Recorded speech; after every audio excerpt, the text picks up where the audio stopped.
Hegemony का क्या मतलब है कि हम अपने ही ऑपरेशन में, हम अपने ही शोषण में शामिल हो जाते हैं, क्योंकि हमें ये सिखाया जाता है या समझाया जाता है कि यही प्रकृति का रूप है, ये प्राकृतिक है, इसको बदलने की कोशिश भी नहीं करनी चाहिए, बदलने से बहुत दुनिया ही मतलब उलट-पुलट हो जाएगी। तो इस पुरुष प्रधानता या पितृसत्ता को कायम रखने में औरतों की भी बहुत बड़ी भूमिकाएँ हैं। क्योंकि अगर औरतें नहीं सँभालती इसको तो पुरुष प्रधानता खत्म हो जाता। लेकिन औरतें एक तरह से मजबूर भी हैं, क्योंकि ये ढांचागत प्रक्रिया है, उससे उनको ना फाइनेंशियल इंडिपेंडेंस है, ना उनको कुछ करने की क्षमता है, ना तो वो उस तरह वो रिबेल नहीं कर सकती। लेकिन इसके चलते-चलते कई ज़्यादातर औरतें ये मान के चलती हैं कि यही मतलब हमारे जन्म से हमारी ज़िंदगी इस तरह होनी चाहिए, ये कहीं लिखी गई है। तो हमें इसको बदलना नहीं चाहिए और जो औरतें इन रूल्स के पालन करने से इनकार करती हैं, उनको काफ़ी सज़ा मिलती है और तब जाके हिंसा आगे प्रकट हो जाती है। अब इसका मतलब जब मैं कहती हूँ कि ढांचागत है और इसके सांस्कृतिक आयाम भी हैं, तो इसका मतलब है कि मर्द भी पितृसत्ता से बंधे हुए हैं। अब मर्द अगर पितृसत्ता के रूल्स को ऑब्जर्व करेंगे, उनको काफ़ी फ़ायदा है।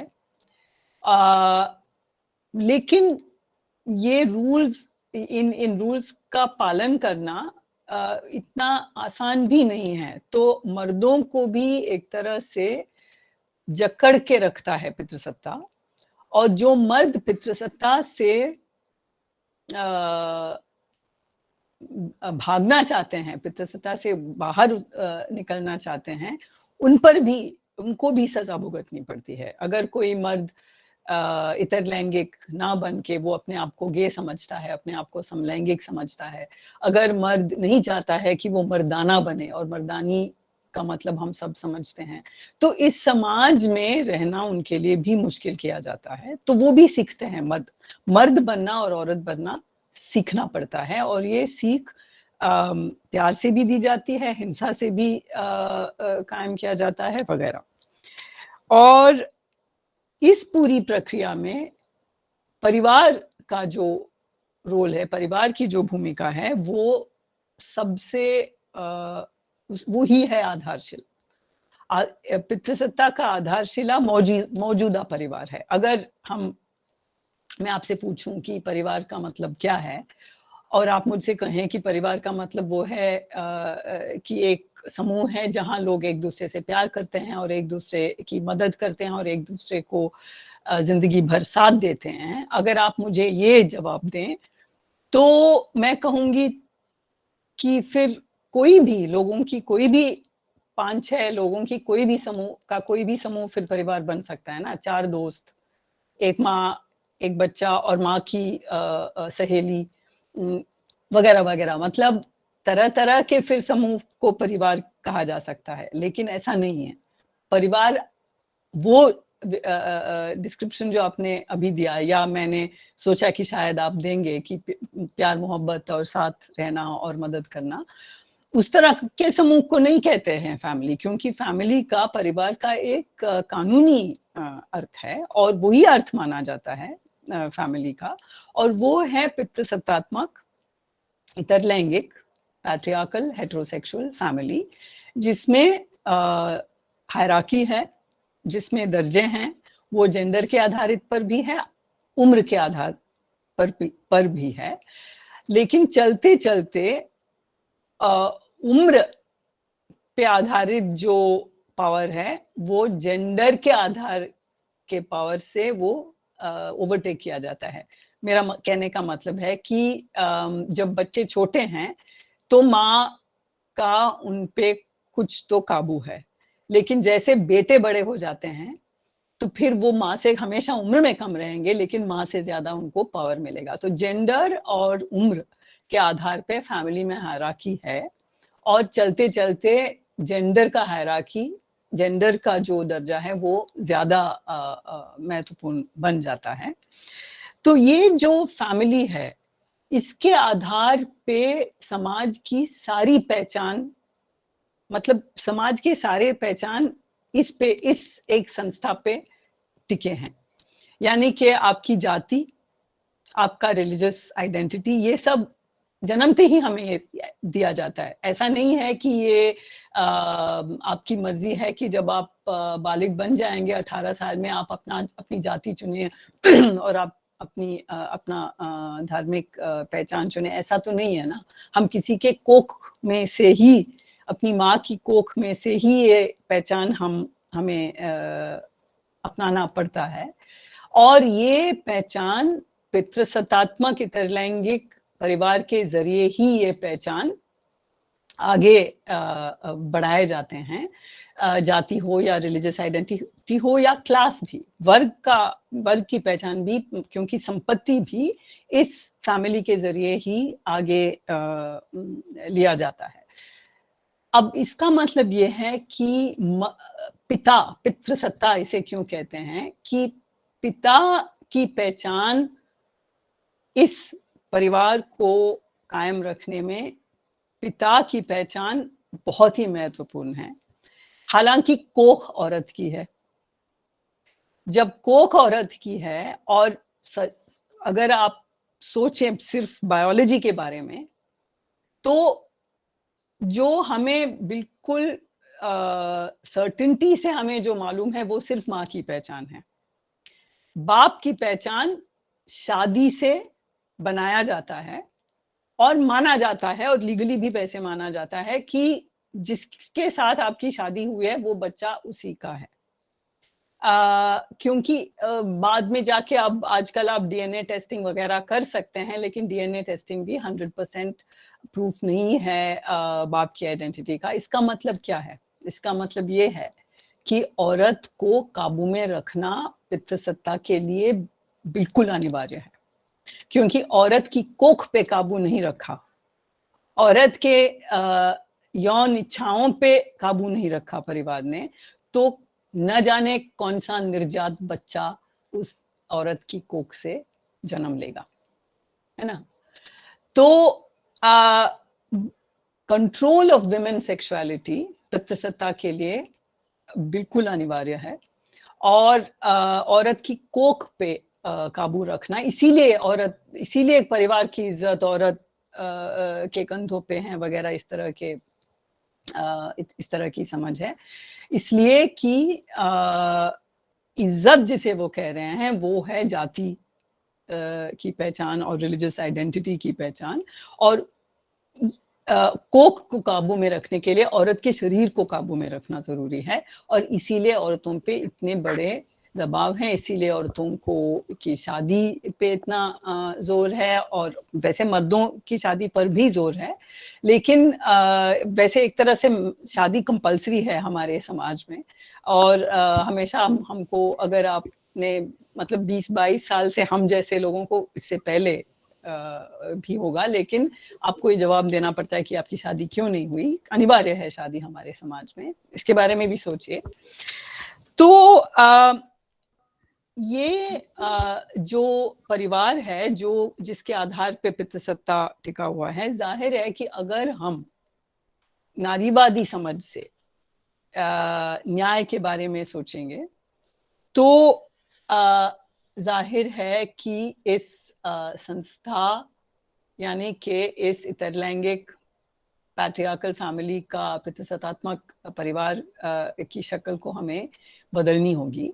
और आप में कोई सोशियोलॉजी के स्टूडेंट्स हैं तो आप जानते हैं, या आपको याद करना होगा, कि परिवार हमेशा इस तरह नहीं था, और न ही हमेशा एक जगह में ऐसा है। यानी कि परिवार के कई रूप रहे हैं इतिहास में, और कई रूप हो सकते हैं भविष्य में। जरूरी, तो ये बिल्कुल कोई प्राकृतिक संस्था नहीं है। इसमें एक ही प्राकृतिक प्रक्रिया है कि औरत की कोख से बच्चा जन्म लेता है एक खास सेक्सुअल प्रक्रिया के दौरान, और उसके बाद औरत की कोख में बच्चा जन्म लेता है। बायोलॉजी का सिर्फ ये है, प्राकृतिक जो हिस्सा है वो सिर्फ ये है, बाकी सब कुछ सामाजिक है, सांस्कृतिक है, और बहुत ही ओप्रेसिव है, शोषणदायी है। तो न्याय के बारे में अगर हम सोच रहे हैं, उसका पहला आयाम नारीवादी सोच या नारीवादी नजरिए से सबसे मुख्य काम हमारा ये है कि परिवार के बारे में हमें सवाल उठाने हैं, सब परिवार पे प्रश्न चिन्ह लगाना है। और अगर आप देखेंगे कि किस तरह जो परिवार जिसमें प्यार मोहब्बत और वो सब हम मान के चलते हैं कि हैं, फिर भी आप देखेंगे कि माँ बाप किस बर्बरता से अपनी ही बच्ची को, अपने ही पोते पोती को और अपने ही दामाद को मार डालते हैं। जब अंतरजातीय शादी की बात उठती है या जब इंटर कम्युनिटी की बात उठती है, तो मतलब तब कहाँ जाता है वो प्यार मोहब्बत, जब अपनी बेटी को मार डालते हैं, या और अपने मतलब अगर बेटी प्रेग्नेंट है तो उस बच्चे को वो नाकारते हैं, मतलब मार डालते हैं। तो ये इतना मैं क्या कहूँ, इतना पावरफुल है परिवार की संस्था कि अगर हम नारीवादी दृष्टिकोण से न्याय के बारे में सोचेंगे तो हमें परिवार से शुरू करना होगा, परिवार के परिवर्तन से शुरू करना होगा। और जाहिर है अब तक आपको ये भी मेरी बात से ये समझ आया होगा, आपको पहले से भी आप जानते होंगे, लेकिन मेरी बात से आपने देखा होगा कि मैं नारीवाद को सिर्फ लिंग पे आधारित राजनीति नहीं मानती हूँ, लिंग पे आधारित सोच या फिलॉसफी नहीं मानती हूँ। नारीवाद एक साथ जाति और वर्ग और जिस कई जगहों में नस्ल, इन सारी चीज़ों को, धार्मिक समाज, रिलीजियस कम्युनिटी आइडेंटिटी, ये सारी चीज़ें एक साथ समझता है। नारीवाद की सोच ऐसी है कि इन सारी चीज़ों को एक साथ लेके चलती है। और अगर हमने इस परिवार की परिभाषा को बदलने की कोशिश नहीं की, जिसका मतलब है कि कानून में भी बहुत सारे चेंजेस लाने होंगे, और इससे ज़्यादा सामाजिक स्तर पे हमें इस तरह के परिवार को नकारना होगा और नए तरह के परिवार बनाने होंगे। तो न्याय का एक बहुत ही महत्वपूर्ण आयाम नारीवादी समझ से ये है परिवार, पितृसत्तात्मक हितैषिक परिवार का रूप बदलना। अब इससे मैं दूसरे पॉइंट पे जाऊंगी, नारीवादी समझ कल्पना, न्याय की नारीवादी कल्पना को पे बात करते हुए। और दूसरा मुद्दा ये है कि जाहिर है कि न्याय इंडिविजुअल या व्यक्ति के स्तर पे कभी पाया नहीं जा सकता या कभी बनाया नहीं। कोई हम चाहते हैं कि न्याय हो तो व्यक्ति पे आधारित न्याय नहीं हो सकता, सामूहिक या सामाजिक न्याय के आधार पे चलता है नारीवाद। अब ये जो मैं कह रही हूँ कि ये एक नारीवादी आइडिया है कि न्याय का सामाजिक रूप है और सिर्फ व्यक्ति के आधार पे न्याय नहीं हम बना सकते, कोई समाज ऐसा नहीं बना सकते जो न्यायिक है सिर्फ व्यक्ति के आधार पे, समूह के आधार पे और समुदाय के आधार पे हमें न्याय के बारे में सोचना चाहिए। अब ये जो आइडिया है वो सिर्फ नारीवादी नहीं है, जाहिर है मार्क्सिस्ट भी ऐसा सोचते हैं, जो मार्क्सवादी हैं, जो सोशलिस्ट हैं, जो कम्युनिस्ट हैं, ये भी ऐसा सोचते हैं। लेकिन भूगोल के दक्षिण भाग, पूरे दक्षिण भाग को अगर आप देखें, अफ्रीका, एशिया, लैटिन अमेरिका वगैरह, भौगोलिक दक्षिण के जो साम्राज्यवाद के खिलाफ आंदोलन हुए थे, उन आंदोलनों की कल्पनाओं में और उन आंदोलनों के फिलॉसफी में भी समुदाय बिल्कुल सेंट्रल था। तो अगर आप जैसे अफ्रीका में इनक्रूमा या न्येरेरे के बारे में आपने कभी पढ़ा होगा, उनको देखिए, वो अफ्रीकन सोशलिज्म की बात करते हैं, या गांधी या अंबेडकर को देख लीजिए। यहाँ भौगोलिक दक्षिण में, ग्लोबल साउथ जिसे हम कहते हैं, यहाँ हमेशा, अब यूरोप में 17वीं सदी से जब मॉडर्निटी और आधुनिकता और एनलाइटनमेंट के आइडिया आने शुरू हुए, यूरोप में व्यक्ति का उभरना समुदाय से, इसको आधुनिकता माना जाता है। यूरोपियन फिलॉसफी में व्यक्ति का उभरना समुदाय से और व्यक्ति का अपना रूप लेना, इसको आधुनिकता समझा जाता है। लेकिन हमारे यहाँ, यानी कि भौगोलिक दक्षिण में, व्यक्ति को माना जाता है, लेकिन समुदाय में हमेशा उस व्यक्ति को पोजीशन किया जाता है।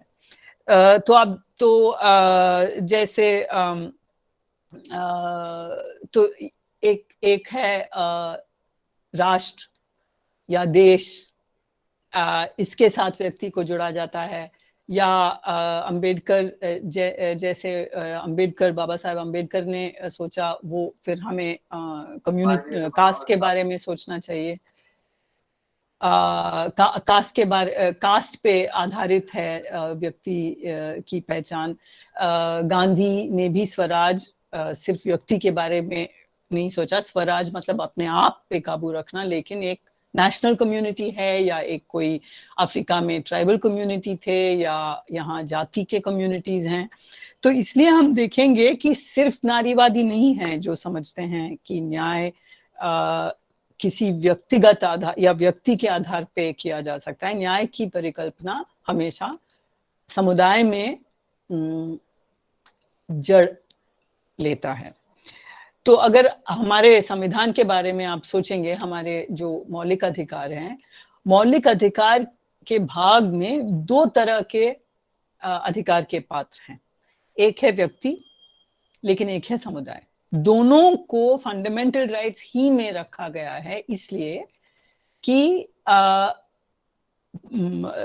मतलब आजादी के बाद जिस देश या जिस समाज के बारे में सोचा जा रहा था, उस समाज में ये समझा गया कि समुदाय भी हैं, समूह भी हैं और व्यक्ति भी हैं, और व्यक्ति को समूह से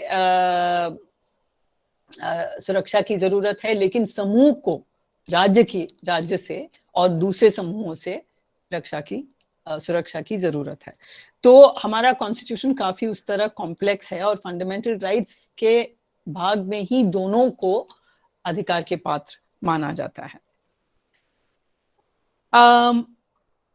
अब हम आते हैं तीसरे मुद्दे पे।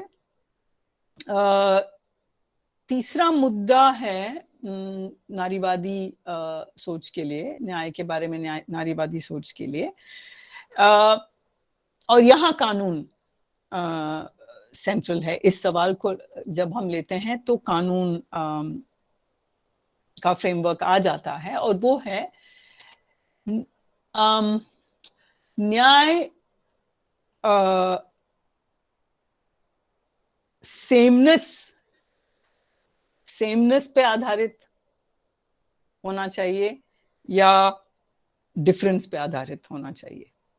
यानी कि क्या हम न्याय के लिए हमें हर व्यक्ति को बिल्कुल एक जैसा समझना चाहिए, सेमनेस, मतलब किसी व्यक्ति को अपने आप में कोई खास दर्जा नहीं दिया जाना चाहिए। हर व्यक्ति एक जैसा है, हर व्यक्ति को वही मिलना चाहिए जो किसी और को मिलता है, वो है सेमनेस। और डिफरेंस का मतलब ये है कि क्या हम विविधता को माने, क्या न्याय को विविधता पहचानना चाहिए, क्या न्याय को विविधता अपने आप में एक जगह देनी चाहिए। तो ये एक बहुत ही पुराना विवाद है नारीवाद में। लेकिन ये सिर्फ नारीवाद, फिर भी मतलब एक और बार मैं कह रही हूँ कि इस बात को भी सिर्फ नारीवादी विवाद ना समझें, ये कानून को लेके काफी व्यापक विवाद है। अब आप देख सकते हैं कि दोनों में अपनी खूबियां हैं। हर व्यक्ति को समान मानना, समानता के आधार पे बिल्कुल एक समान मानना, इसमें एक जनतंत्र में इसमें एक स्ट्रेंथ है। यानी कि कोई बड़ा इंडस्ट्रियलिस्ट हो या कोई किसान हो या कोई बेकार काम कर रहा हो खेतों पे, जो भी हो, या किसी भी जाति का हो, किसी भी वर्ग या लिंग की हो, आपको कानून एक समान देखेगा। तो आपने देखा होगा कानून का एक चित्रण ये है कि वो एक स्केल्स लिए हुए और आंखों पे पट्टी बांधी हुई एक देवी की जो कल्पना है, कि उसकी मूर्ति हमने हिंदी फिल्मों में बहुत देखा है, अदालत वाले फिल्मों में। इसका मतलब क्या है कि मेरे सामने जो भी हो, कानून ये कह रहा है कि मेरे सामने जो भी हो, मैं न्याय उसी तरह दूंगा। मुझे आपके स्टेटस से, आपके दर्जा से, आपकी उम्र से, आपके लिंग से, आपके वर्ग से कोई लेना देना नहीं है। मैं बिल्कुल इम्पार्शियल होके मैं पक्ष भेद नहीं करूंगा, कानून कह रहा है। मैं आप सबको एक समान मानूंगा। तो समानता के आधार पे न्याय, ये एक तरह का न्याय है। और इसमें जैसे मैंने कहा काफी खूबियां हैं, इस आइडिया में काफी खूबियां हैं। क्योंकि अभी हम ये बात हमारी बात शुरू किया था हमने प्लेटो और मनुस्मृति से, रिपब्लिक, प्लेटो के रिपब्लिक और मनुस्मृति से, और उसमें तो समानता की बात ही नहीं है। तो जब समानता आ जाता है आधुनिकता में, तो इसमें जाहिर है कि ये एक तरह से प्रगतिशील हम मान सकते हैं। अब आप इस पे आ जाइए, डिफरेंस पे आ जाइए, विभिन्नता पे आ जाइए। क्या कानून को विभिन्नता को समझना चाहिए, देखना चाहिए? अब यहाँ समूह की बात उठती है, यहाँ समुदाय की बात उठती है। क्यों? क्योंकि कुछ समुदाय, अब यहाँ समुदाय से मेरा मतलब स्त्री वर्ग भी है, वर्ग आधारित समुदाय भी हैं, जाति पे आधारित समुदाय भी हैं, धार्मिक मतलब कोई भी पहचान जो समुदाय से उठती है। हम जो विभिन्नता के बारे में बात करते हैं, जो नारीवादी समझते हैं कि विभिन्नता पे न्याय को ध्यान देना चाहिए, हमारा मतलब क्या है कि कोई व्यक्ति अपने आप में व्यक्ति नहीं है। आप जज के सामने जब खड़ी होती है या खड़ा होता है, तो वो व्यक्ति है, लेकिन उसका एक पूरा इतिहास है, उसके पूरे जड़ हैं एक समुदाय में, जिससे कि जब अगर मैं और किसी डोमेस्टिक काम करने वाली औरत, अगर वो और मैं न्याय के सामने खड़े हो जाए, हम दोनों व्यक्ति हैं, लेकिन मेरे जड़ जिन प्रिविलेज और जिन आर्थिक और सामाजिक और सांस्कृतिक प्रिविलेजेस में मेरे जो जड़ हैं, और उनकी मतलब कोई भी प्रिविलेज नहीं है, और उनके जड़ जिस जगह पे हैं, जाहिर है कि हम दो एब्स्ट्रैक्ट व्यक्ति नहीं हैं। हम उस तरह से निर्गुण नहीं हैं। जो एब्स्ट्रैक्ट इंडिविजुअल निर्गुण माना जाता है, उसमें कोई गुण नहीं है, लेकिन हम में हैं, मुझ में वर्ग, जाति और उस सब के गुण हैं, और उसमें भी वर्ग, जाति वगैरह के गुण हैं, जो, और वो हम दोनों एक समान उस स्केल्स ऑफ जस्टिस पे एक समान नहीं हो सकते। तो डिफरेंस मानने का मतलब है हम एफर्मेटिव एक्शन के पक्ष में हैं, चाहे वो कास्ट बेस्ड रिजर्वेशन हो या कुछ और तरह के एफर्मेटिव एक्शन हो। जेएनयू में डिप्रिवेशन पॉइंट्स हैं, थे अब जेएनयू का एडमिशन पॉलिसी और सारी यूनिवर्सिटीज की एडमिशन पॉलिसी बिल्कुल बदले जा रहे हैं, ताकि एक ही वर्ग के लोग शिक्षा पा सकें वो अलग डिस्कशन है, लेकिन डेप्रिवेशन पॉइंट या किसी भी तरह का अफर्मेटिव एक्शन, या फिर कोई प्रेग्नेंट औरत हो तो उस और वो एक एम्प्लॉय हो किसी दफ्तर की, तो उस प्रेग्नेंट औरत को एक मर्द के साथ एक साथ कंपेयर करना सही नहीं होगा, क्योंकि मर्द न ही मर्द प्रेग्नेंट है और मतलब वो प्रेग्नेंट नहीं हो सकता, लेकिन वो कभी प्रेग्नेंट हो सकता है, क्या पता विज्ञान क्या कर सकता है। लेकिन फिलहाल जो प्रेग्नेंट औरत है उसकी कुछ जरूरतें हैं जो सामाजिक जरूरतें भी हैं, क्योंकि जो बच्चे पैदा कर रही हैं औरतें, जो बच्चे पैदा होते हैं वो सिर्फ प्राइवेट बच्चे नहीं है, निजी बच्चे नहीं है, वो ह्यूमन रिसोर्सेस हैं, समाज में लेबर करते हैं, वो लेबर पावर है, वो इसको इसीलिए ह्यूमन रिसोर्सेस कहते हैं ना। तो सामाजिक आयाम है, एक औरत की प्रेगनेंसी में एक सामाजिक आयाम है। तो एक मर्द और एक औरत को जैसे उसको मैटरनिटी लीव मिलती है तो इसको कोई खास प्रिविलेज मिला है, या ये कहना कि इस दफ्तर में हम सबको एक समान मानते हैं और प्रेगनेंसी लीव नहीं देंगे, इस तरह की समझ के खिलाफ है डिफरेंस पॉइंट ऑफ व्यू। यानी कि न्याय को सेमनेस मानने में और न्याय को डिफरेंस मानने में, दोनों में हम देख सकते हैं कि पॉजिटिव एलिमेंट्स है। और हम चाहेंगे, नारीवादी कल्पना की तो बात हो रही है, कि हम ऐसे एक दुनिया में रहे जहां हर केस के आधार पे एक तरह का जिसे कहते हैं सब्सटैंटिव इक्वालिटी निकाला जाए, न्याय सब्सटैंटिव हो, यानी कि इस केस में हम सेमनेस को देखेंगे, उस केस में हम डिफरेंस को देखेंगे, उस केस में विभिन्नता ज्यादा जरूरी है देखना, इस केस में समानता ज्यादा जरूरी है देखना। इस तरह हम चाहेंगे कि न्याय इस तरह का दृष्टिकोण ले कि वो फ्लेक्सिबल हो, जिससे कि एक जो होराइजन है हमारा, जो एक हम चाहते हैं समाज जिस तरफ जाए, उसको ध्यान में रखते हुए समानता और विभिन्नता को, जिस क्षितिज की ओर हम जाना चाहते हैं, उस क्षितिज को नजर में रखते हुए हम चाहते हैं कि न्याय सेमनेस या डिफरेंस को पहचाने।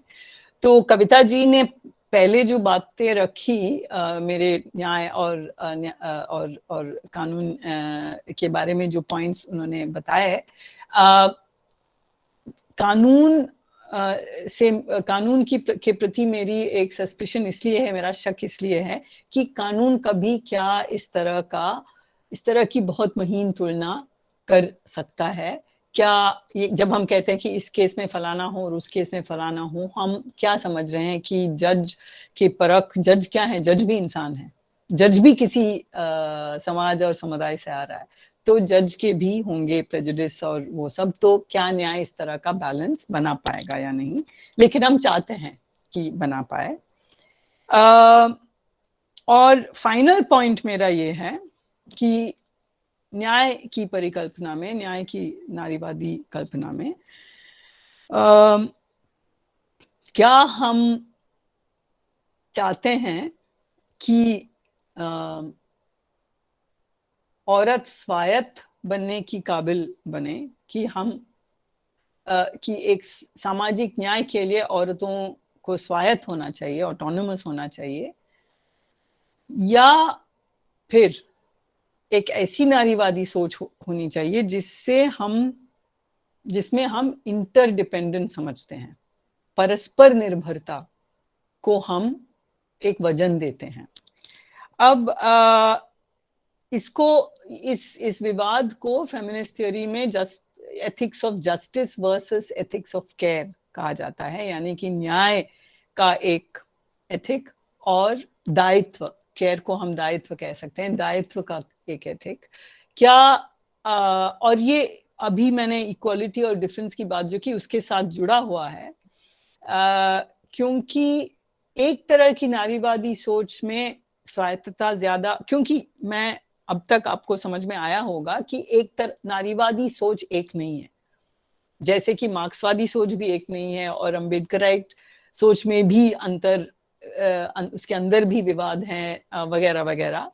मार्क्सिस्ट सोच में विवाद है, वैसे ही नारीवादी सोच में भी बहुत विवाद हैं, अंदरूनी विवाद हैं। और इसमें सामाजिक न्याय हम स्वायत्तता यानी कि व्यक्ति के स्वायत्तता के आधार पर हम एक न्यायिक समाज बना सकते हैं, या परस्पर निर्भरता के आधार पर हमें न्याय के बारे में सोचना चाहिए। अब अभी तो मेरी समझ में हमें परस्पर निर्भरता के बारे में सोचना चाहिए। अब जब मैं समूह और नारीवादी समझ से जब हम समूह या समुदाय की बात करते हैं, वो पारंपरिक समूह या समुदाय नहीं है।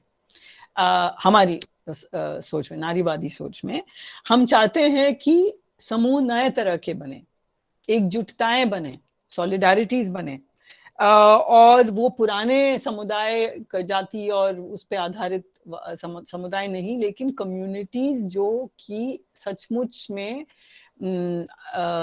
परस्पर निर्भर है, जो कि एकजुटता, जैसे मैंने कहा, नई एकजुटताएं होंगी।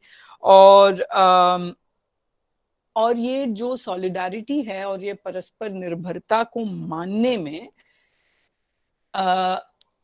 मैं समझती हूँ कि आखिरकार न्याय कानून के जरिए नहीं, लेकिन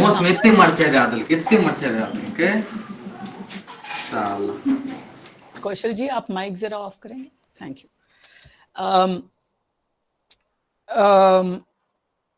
तो मैं बात खत्म ही करने वाली हूँ कि जब हम परस्पर निर्भरता की बात करते हैं, मैं समझती हूँ कि जब हम एक नई दुनिया उभर के आ रही है, वो तो हमारे सामने आ ही गई है, जिसमें तरह तरह के सॉलिडारिटीज होंगे और तरह तरह के कनेक्शंस होंगे। और ये जो एकजुटता है वो सिर्फ इंसानों के बीच नहीं, लेकिन इंसान और प्रकृति के साथ भी एक कनेक्शन हमें समझना चाहिए। क्योंकि आधुनिक युग में हम ये समझते हैं कि इंसान सबसे बेहतरीन है, प्रकृति कुछ भी नहीं है, प्रकृति को हम इस्तेमाल करेंगे नेचुरल रिसोर्स। जब मैंने कहा कि बच्चे ह्यूमन रिसोर्स हैं, जाहिर है कि मैं थोड़ा सार्कास्टिक भी हो रही थी। ये रिसोर्स वाला शब्द जो है वो काफी इंस्ट्रूमेंटल है, मैं इसके साथ सहमत नहीं हूँ। तो नेचुरल रिसोर्स कहने का मतलब है कि पूरी दुनिया हमारे लिए है और हम इसको रिसोर्स मान के लेंगे, लेकिन हमें प्रकृति की तरफ हमारी सोच बदलनी होगी। कोविड ने हमें ये सिखाया है कि प्रकृति को जितना भी आप प्रकृति को एक्सप्लॉइट करो और वो सहती जाएगी, ऐसा नहीं है। तो कोविड से हमें ये तो समझ में आया है कि इंसान कुछ हद तक ही काबू में रख सकता है प्रकृति को। और यहाँ मैं दोबारा अंबेडकर पे आऊंगी, मतलब आखिर में, क्योंकि उन्होंने बौद्ध धर्म को स्वीकार करने के बाद मैत्री के कॉन्सेप्ट पे काफी उन्होंने जोर दिया। और मैत्री, आप समझते हैं मैत्री का अर्थ, लेकिन फिलोसॉफिकली बौद्ध धर्म में इसका अर्थ है कि इंसान और प्रकृति के बीच एक जो रिश्ता है, उस रिश्ता को बनाए रखना, उस रिश्ते को समझना और इस तरह जीना कि वो रिश्ता कायम रहे। तो बस मैं ये बात कह के अपनी बात को ख़त्म करूँगी कि नारीवादी कल्पना, न्याय की नारीवादी कल्पना एक नई दुनिया बनाने की, कई नई दुनिया बनाने के मकसद से है। और ये नई दुनिया क्या होंगी, उनके आयाम क्या होंगे, वो हम अभी से नहीं कह सकते, क्योंकि जैसे जैसे हम जैसे जैसे हम आगे बढ़ते हैं, हमें नए रूप हमारे सामने आते हैं समाज के न्याय का। तो एक तरह से ये एक क्षितिज ही रहेगा, न्याय एक क्षितिज ही रहेगा, यानी कि हम क्षितिज पे कभी पहुंचते नहीं है। क्षितिज हमारे सामने रहता है, वो एक हमारे लिए एक मकसद है, एक गोल पोस्ट है, लेकिन हम वहां पहुंचते नहीं है। इसका मतलब है कि हम बदलते रहते हैं और हमारे न्याय की समझ भी बदलते रहेंगे। Thank you. Thank you very much, ma'am, for this insightful deliberation. मुझे एक एग्जाम्पल याद आता है जब आप बात करते हैं लॉ की, कि लॉ किस तरीके से बायस्ड हो सकते हैं, है ना, और जो जुडिशरी है वो किस तरीके से बायस्ड हो सकती है, या कोई नया हम कानून लेके आते हैं कुछ बेहतरी के लिए तो वो किस तरीके से रिग्रेसिव भी हो सकता है। तो वो जो आपने नायर फैमिली का एग्जाम्पल लिखा है उसमें सीइंग लाइक अ फेमिनिस्ट में, कि जब हम प्रॉपर्टी के लॉ लेके आते हैं उस समय विमेन के लिए, तो वो लॉ नायर फैमिली के कंटेक्स्ट में अगर देखें तो कैसे रिग्रेसिव है, क्योंकि उनके यहाँ ऑलरेडी ज्यादा मॉडर्न अप्रोच था प्रॉपर्टी के ट्रांसफर के लिए, या लड़कियों का जो प्रॉपर्टी में हिस्सा होगा उसके लिए। तो वो एग्जाम्पल एक यहाँ पे लॉ का आता है, और भी बहुत सारे एग्जाम्पल है हमारे पास इसके लिए। तो ये बाकी मुझे लगता है कि बहुत ही आसान भाषा में जो न्याय की नारीवादी परिकल्पना क्या होगी, और जो एग्जिस्टिंग जो हमारे न्याय की व्यवस्था है या लॉ है उसमें क्या समस्याएं हैं, हम उसको किस तरीके से देखें, और साथ ही जब ये समस्याएं हैं तो क्या पॉसिबल तरीके हो सकते हैं। क्योंकि जैसा आपने कहा कि जो न्याय की नारीवादी परिकल्पना है तो एक गोल पोस्ट है, एक लक्ष्य है जिसे कि हमें अचीव करना है, और वो जैसे जैसे चीजें आगे बढ़ेंगी वैसे वैसे हमें थोड़ा सा उसका पिक्चर क्लियर होगा कि किस तरीके से होगा। तो जब हमें समस्याओं के बारे में अंदाजा होगा, चैलेंजेस के बारे में अंदाजा होगा, तो शायद हम कलेक्टिवली उसके बारे में भी सोच पाएंगे क्या तरीके होंगे बेहतर न्याय व्यवस्था के और बेहतर कानून के। तो मुझे लगता है कि हमारे विद्यार्थियों को इससे बहुत ज्यादा इंसाइट्स मिली होंगी, और मैं बाकी जो भी हमारे स्टूडेंट्स हैं उनको क्वेश्चंस के लिए आमंत्रित करना चाहूंगी। सौरभ शौर्य हैं जो कि काफी देर से जो हैंड रेस किए हुए हैं। Saurabh. Good morning ma'am. Good morning Saurabh. Good morning ma'am. मेरे 2 पॉइंट है मैम, मैं रखना चाहूँगा।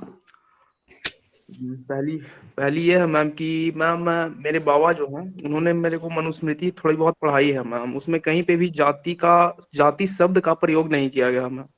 उसमें 4 वर्ग बताए गए हैं मैम, जो आपस में सामाजिक अंतः क्रिया करते हैं मैम, एक दूसरे के फुलफिलमेंट करते हैं, एक दूसरे को फुलफिल करते हैं। उसमें कहीं पे ये नहीं कहा गया कि एक दूसरे का दमन करना, एक दूसरे का शोषण करना। खैर वो तो रही दूसरी चीज। मैं अब आपके मतलब बुक से रिलेटेड एक प्रश्न करना चाहूंगा मैम, कि मैम आपने कहा परिवार को बदल देना, तो मान लेते हैं कि हम पुरुष प्रधानता से इसको स्त्री प्रधानता में डाल देते हैं, मतलब आपका स्त्री सत्तात्मक में डाल देते हैं हम इसको।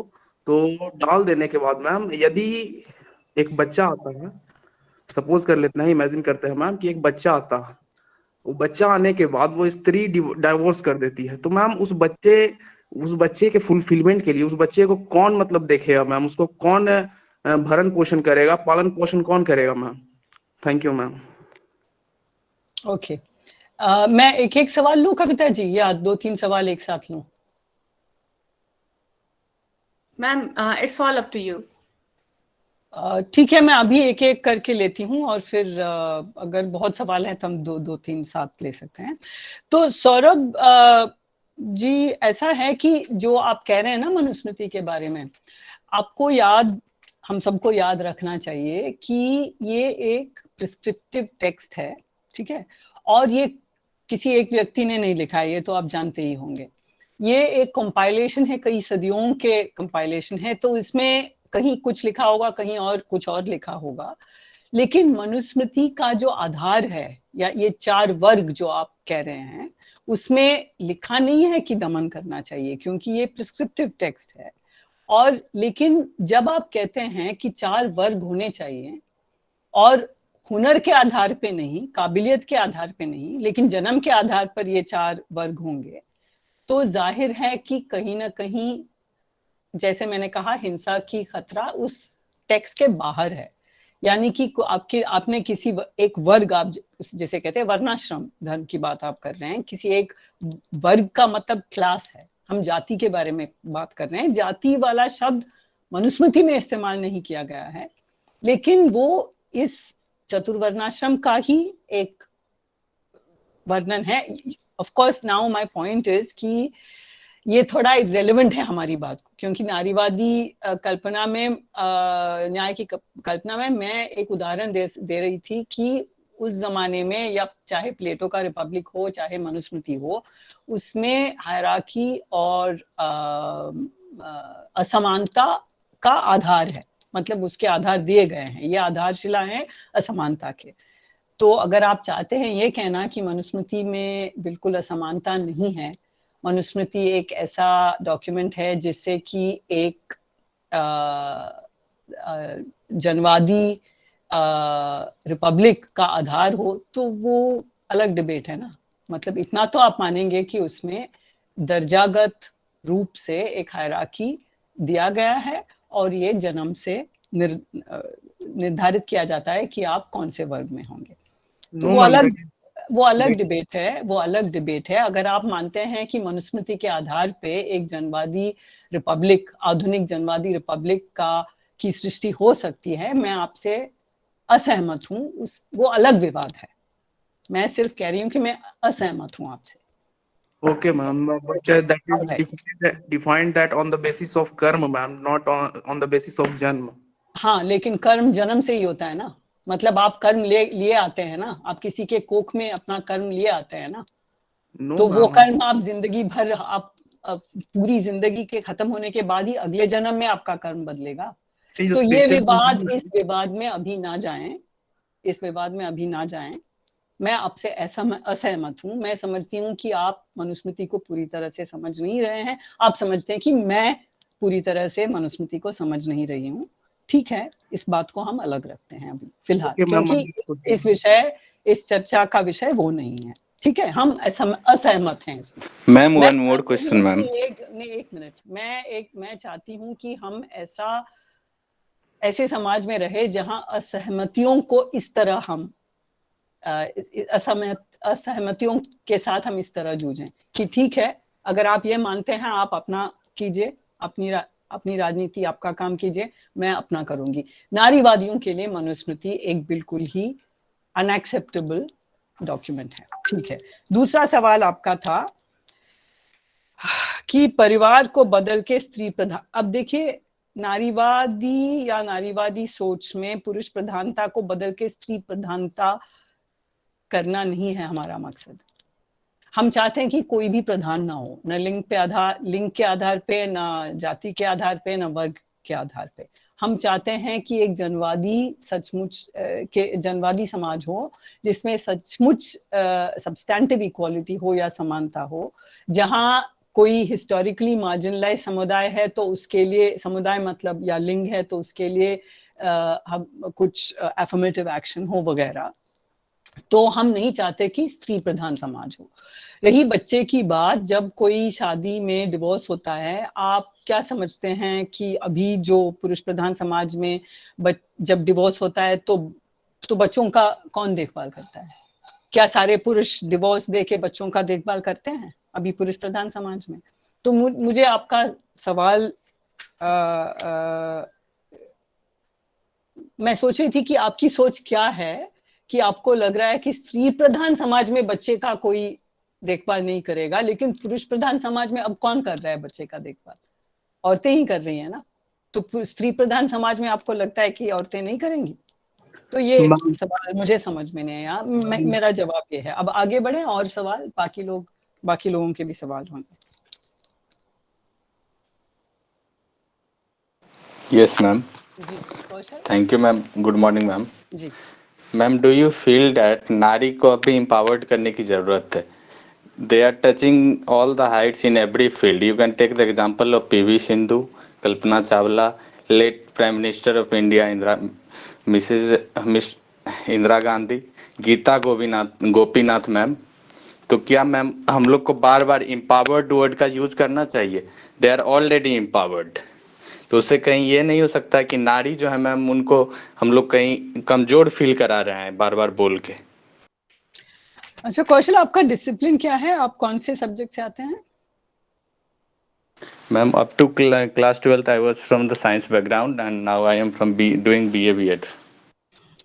मैं कहूँ एक बात तो बुरा मत मानिए, साइंस स्टूडेंट्स ही इस तरह बात करते हैं। क्योंकि साइंस क्लासेस में ना ये I am just joking, please don't take it badly. Sure, ma'am. Science class में कोई आपको दृष्टिकोण का सवाल उठता ही नहीं है कि एक सवाल पे कई दृष्टिकोण हो सकते हैं। तो आप जब सोशल साइंसेस में आते हैं तब आपको समझ में आता है कि एक मुद्दे पे कई सारे दृष्टिकोण हो सकते हैं। तो देखिए, एक तो आपने देखा होगा कि मैंने एम्पावर शब्द नहीं इस्तेमाल किया, सशक्तिकरण मैंने ये शब्द कभी नहीं इस्तेमाल किया और ना मैं करती हूँ, क्योंकि सशक्तिकरण या एम्पावरमेंट का मतलब है कि कोई है जो किसी को शक्ति दे रहा है, कोई है या राज्य है या कोई है जो किसी और को एम्पावर कर रहा है। मैं मानती हूँ कि नारीवाद जो ये हम अपने हक के लिए लड़ते हैं और हम समाज को उस तरह बदलते हैं, हम करते हैं, कोई हमें एम्पावर नहीं करता। तो इस तरह मैं मानूंगी कि एम्पावर वाला शब्द ज्यादा उपयोगी नहीं है। लेकिन आपने जो उदाहरण दिए उससे थोड़ा मैं डिसएग्री करती हूँ, क्योंकि अगर आप कोई भी समाज को लें जो मतलब सबसे समाज में सबसे ओप्रेस्ड हो, उस समाज से भी लोग उतर के आए होंगे जो जिन्होंने अपना कुछ बनाया, कुछ किया, अपने जो नाम लिए, वो जाहिर है कि ये जो नाम आपने लिए उनके लिए मतलब उनके पास एडवांटेजेस थे वगैरह। लेकिन ये बात कि हम एक्चुअली गिन सकते हैं उन औरतों के नाम जो कि पितृसत्ता के बंधनों को या तोड़ के, या पितृसत्ता के बंधन उन पे लागू नहीं थे, इंदिरा गांधी पे पितृसत्ता के बंधन लागू नहीं थे ना, वो कोई औरत नहीं है ना, वो एक खास खानदान की बेटी है और उस खानदान का जो पावर है उनके पास भी वो पावर था। तो ये सोच जो बिल्कुल आप इंडिविजुअलाइज करते हैं, जगजीवन राम थे तो दलित समुदाय का कहाँ शोषण हुआ, इस तरह आप कहेंगे तो इसका मतलब है कि आप सामाजिक आयाम नहीं समझ रहे हैं। ऐसा नहीं है कि तो इसीलिए मैंने कहा कि व्यक्ति के जड़ हैं, व्यक्ति किसी समुदाय में जड़ लेता है या लेती है और व्यक्ति एक समुदाय या समूह से उभर के आता है लेकिन बाहर नहीं निकलता। तो इंडिविजुअल नाम लेने से ये साबित नहीं होता कि औरतों को अब कुछ के लिए कुछ करने की जरूरत नहीं है। अगर आपने इंदिरा नूई का नाम सुना होगा, आपके ही इस लिस्ट में आनी चाहिए, वो है ना, बहुत ही मशहूर सीईओ है, पेप्सी के सीईओ थी या अब भी हैं। उन्होंने कहा कि जब वो काम से वापस घर आई तो उनकी माँ, के छोटे बच्चे थे, उनकी माँ थी घर पे और माँ ने कहा कि अभी जाके दूध ले आओ बच्चे के लिए। तो वो हंस रही थी इंदिरा नूई कि मैंने पूरा कंपनी का काम संभाला और घर आया तो बच्चे का दूध लेना मेरी ही जिम्मेदारी थी। तो जो लिंग के आधार पे जो श्रम का विभाजन है, सेक्सुअल डिवीजन ऑफ लेबर, जिससे कि आपके घर में भी औरतें, माँ बहन काम कर रही होंगी, भाभी घर का काम कर रही होंगी, और हम सब के घर में, ऐसा नहीं मैं आपको इंडिविजुअली नहीं कह रही हूँ, लेकिन ज्यादातर 99% घरों में ऐसा ही है। तो जाहिर है कि ये जो औरतें हैं इनको इस काम के बाद बाकी का काम के बारे में सोचना होगा, पढ़ाई हो या ऑफिस का काम हो, उनको एक डबल बर्डन जिसे कहा जाता है, वो डबल बर्डन है। तो औरतों को इस मतलब न्याय के लिए, नारीवादी न्याय के लिए इस पूरे ढांचे को बदलना ही पड़ेगा। एक या दो व्यक्तियों का नाम लेके हम ये नहीं कह सकते कि औरतों को कोई सवाल ही नहीं है। हेलो जी, Shubham. Good morning ma'am. Good morning. Hello, can you hear me? Yes बोलिए। यस, सुनाई दे रही है आपकी आवाज? यस मैम, बोल रहे कि हम लोग ऐसा देखते हैं कि वोमेन बेस्ड लॉ बनाए जाते हैं, ऐसा कहा था कि gender must be, justice must be neutral, gender neutral. तो हम लोग वोमेन बेस्ड लॉ बनाते हैं, या तो कहा जाता है कि जेंडर बाइस्ड लॉ बना रहे हैं तो मेन एलिनिएटेड फील करेंगे, तो ये तो चेंज चलता रहेगा, ये कैसे रुकेगा? और मेरा आप जरा विमेन बेस्ड लॉ का एक उदाहरण देंगे, मुझे जैसे समझने के लिए। 498A, जैसे फॉल्स रेप केसेस, अभी भी कुछ दिन पहले भी ऐसे केस आते रहते हैं। और सेकंड क्वेश्चन ये है कि क्या न्याय की जो नारीवादी का परिकल्पना है उसको अगर हम जातियों में विभक्त करें तो क्या इसकी जो गति है वो धीमी नहीं पड़ेगी या रुक भी सकती है? तो इस पर दूसरा सवाल दोबारा कीजिए, किसकी गति धीमी हो जाएगी?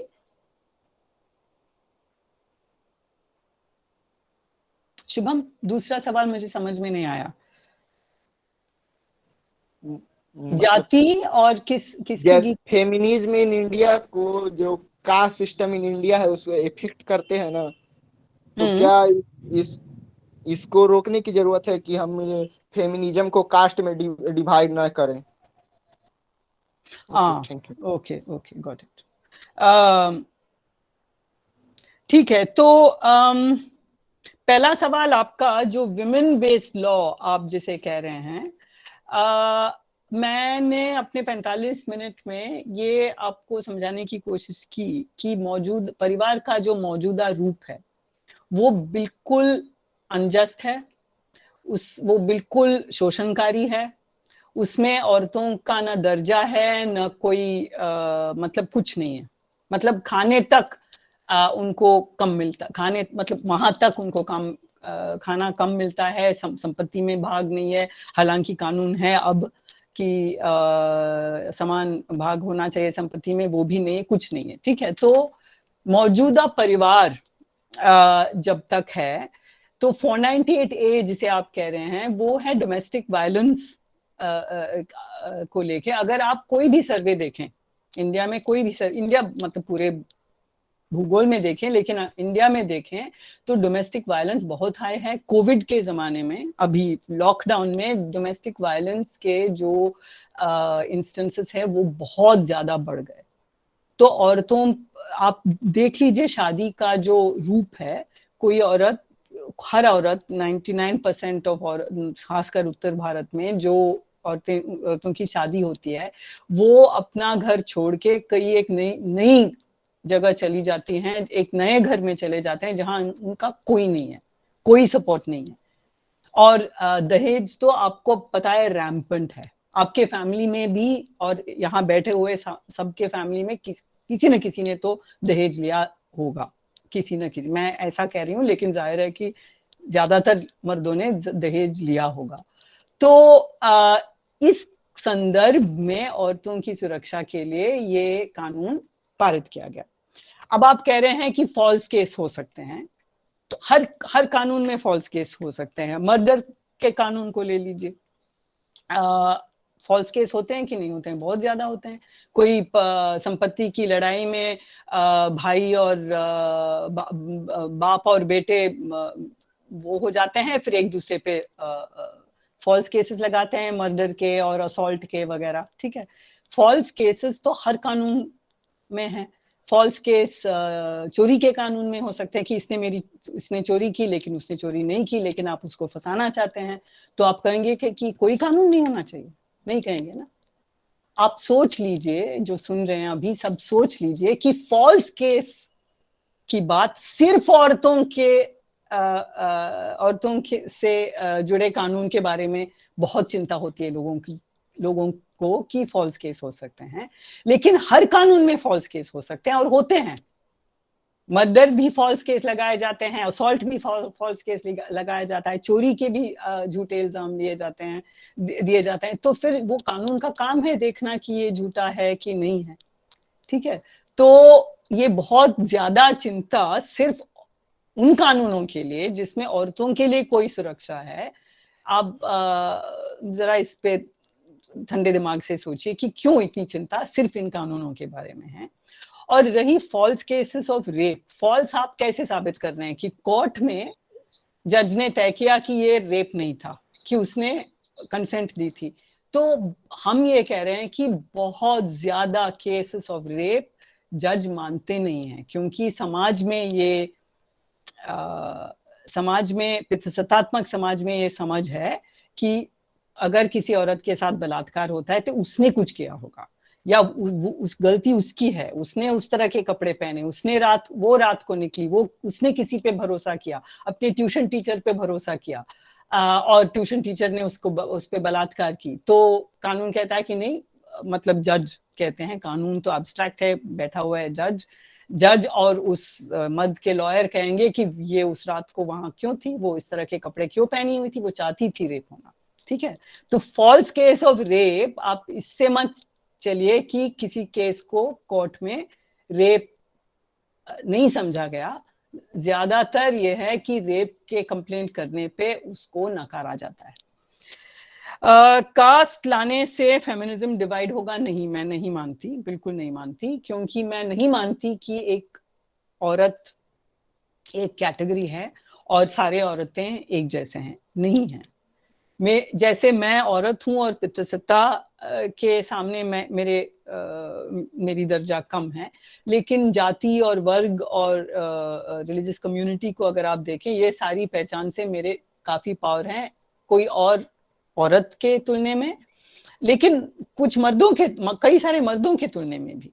अगर मैं और एक जो कोई सुअर साफ करने वाला कोई सफाई कर्मचारी, मुझे एक मर्द, उनको और मुझे साथ साथ देखें तो पावर पूरा मेरा है। तो कोई एक कैटेगरी नहीं है औरत जिसमें सारी औरतें एक जैसी हैं। हम फेमिनिज्म को ज्यादा मजबूत बना रहे हैं, ये सब इन सब की पहचान करके, जाति वर्ग वगैरह को पहचान करके हम फेमिनिज्म को ज्यादा मजबूत बना रहे हैं। पटना वुमेन्स कॉलेज से रिचा हमारे साथ जुड़ी हुई हैं। रिचा मैम, मैं आपको इनवाइट करती हूँ आपके क्वेश्चन के लिए। Thank you Kavita the and thank you Nivedita ma'am, thank you so much for this lecture. बहुत ये हम लोगों का हमारी बात होती रहती कविता दी से इस बारे में कि न्याय आखिर क्या है औरतों के लिए, तो उसको लेकर के बहुत सारे प्रश्न हैं मेरे। दो चीज मैं पूछना चाहती हूँ। एक तो कि जो आपने कहा कि कंट्रोल ऑफ वुमेन्स वूम, ये बहुत इम्पोर्टेंट है पेट्रियार्की को सस्टेन करने के लिए। तो उसके लिए जाहिर सी बात है कि सेक्स लाइफ को कंट्रोल करना बहुत ज़रूरी है, सेक्सुअलिटी को कंट्रोल करना बहुत ज़रूरी है। तो नारीवादी परिकल्पना सेक्स एंड सेक्सुअलिटी को लेकर के कैसी होनी चाहिए, वो एक मेरा पहला प्रश्न है। और दूसरा जो दूसरी मेरी चिंता है इस समाज में कि हमारे पास न्याय को लेकर के एक बहुत ही अजीब-सी कल्पना पेट्रियार्की हम लोगों को देता है, वो है पनिशमेंट की, रिवेंज की। तो जब पनिशमेंट मिल जाएगा और रिवेंज ले लिया जाएगा तो न्याय मिल जाएगा। तो नारीवादी सोच इस आइडिया ऑफ पनिशमेंट को लेकर के क्या है? क्योंकि पनिशमेंट मिलने से कभी न्याय एस्टैब्लिश तो नहीं हो पाया, अब तक तो हम लोगों के सामने कोई एग्जाम्पल नहीं है। तो अगर आप इस दो विषयों के बारे में कुछ बोलें तो बहुत अच्छा लगेगा। Thank you Richa, thank you. तो पहला प्रश्न आपका था, प्रश्न ये कमेंट है, वैसे आपने अपनी राय रखी, सेक्स और सेक्सुअलिटी कितना सेंट्रल है फेमिनिज्म के लिए। और तो हमें ये मान के चलना चाहिए, हम मानते हैं, नारीवादी होने के चलते हम ये मानते हैं कि हर किसी का शरीर अपना है और हम उस शरीर के साथ क्या करना चाहते हैं वो अपनी मर्जी होनी चाहिए।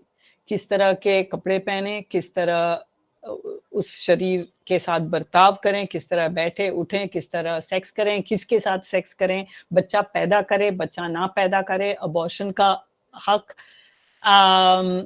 ये सारी चीजें नारीवाद के लिए बिल्कुल सेंट्रल है। और ये सिर्फ औरतों के लिए नहीं, लेकिन हर लिंग के लिए है। मतलब हम चाहते हैं कि शरीर पे अपना हक हो, लेकिन हम ये भी चाहते हैं कि ऐसा समाज हो कि ये जो चॉइसेस हम लेना चाहते हैं, उन चॉइसेस के लिए हमें हम में वो क्षमता होनी चाहिए। और क्षमता का मतलब है आर्थिक क्षमता, सामाजिक क्षमता, सांस्कृतिक क्षमता। तो ये कोई व्यक्ति अपने आप में जाके अपने आप को, वो पूरा कौशल का सवाल था एम्पावरमेंट के बारे में, मैं वही शब्द को इस बार नेगेटिवली इस्तेमाल कर रही हूँ कि अपने आप को एम्पावर करने की बात नहीं है। नारीवाद एक मूवमेंट है, एक आंदोलन है। कोई एक व्यक्ति नारीवादी बन के अपनी जिंदगी को सुधारने की कोशिश करे, उसको नारीवाद हम नहीं कहते।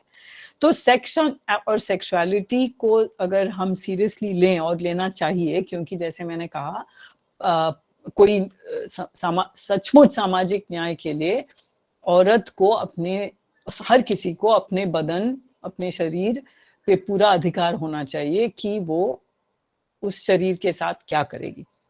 और इन निर्णय लेने के लिए, इस तरह के निर्णय लेने के लिए उसकी क्षमता बढ़ाने के लिए सामाजिक तौर तरीके हो, सामाजिक बदलाव हो वगैरह।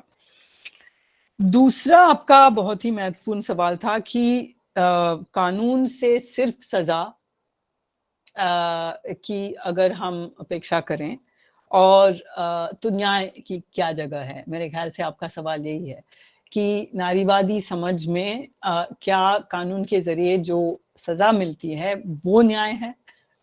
हरगिज नहीं। और मैं समझती हूँ कि आप भी वही कहना चाह रही हैं, तो मैं आपसे सहमत हूँ। आपका दूसरा सवाल नहीं था, कमेंट था, और मैं आपसे पूरी तरह सहमत हूँ कि न्याय से सजा जो देनी चाहिए, सजा की जरूरत है, ऐसा नहीं कि सजा की जरूरत नहीं है, क्योंकि हमारे देश में इम्प्यूनिटी जिसे कहते हैं अंग्रेजी में, यानी कि आप कुछ भी करो आपको सजा नहीं मिलेगी।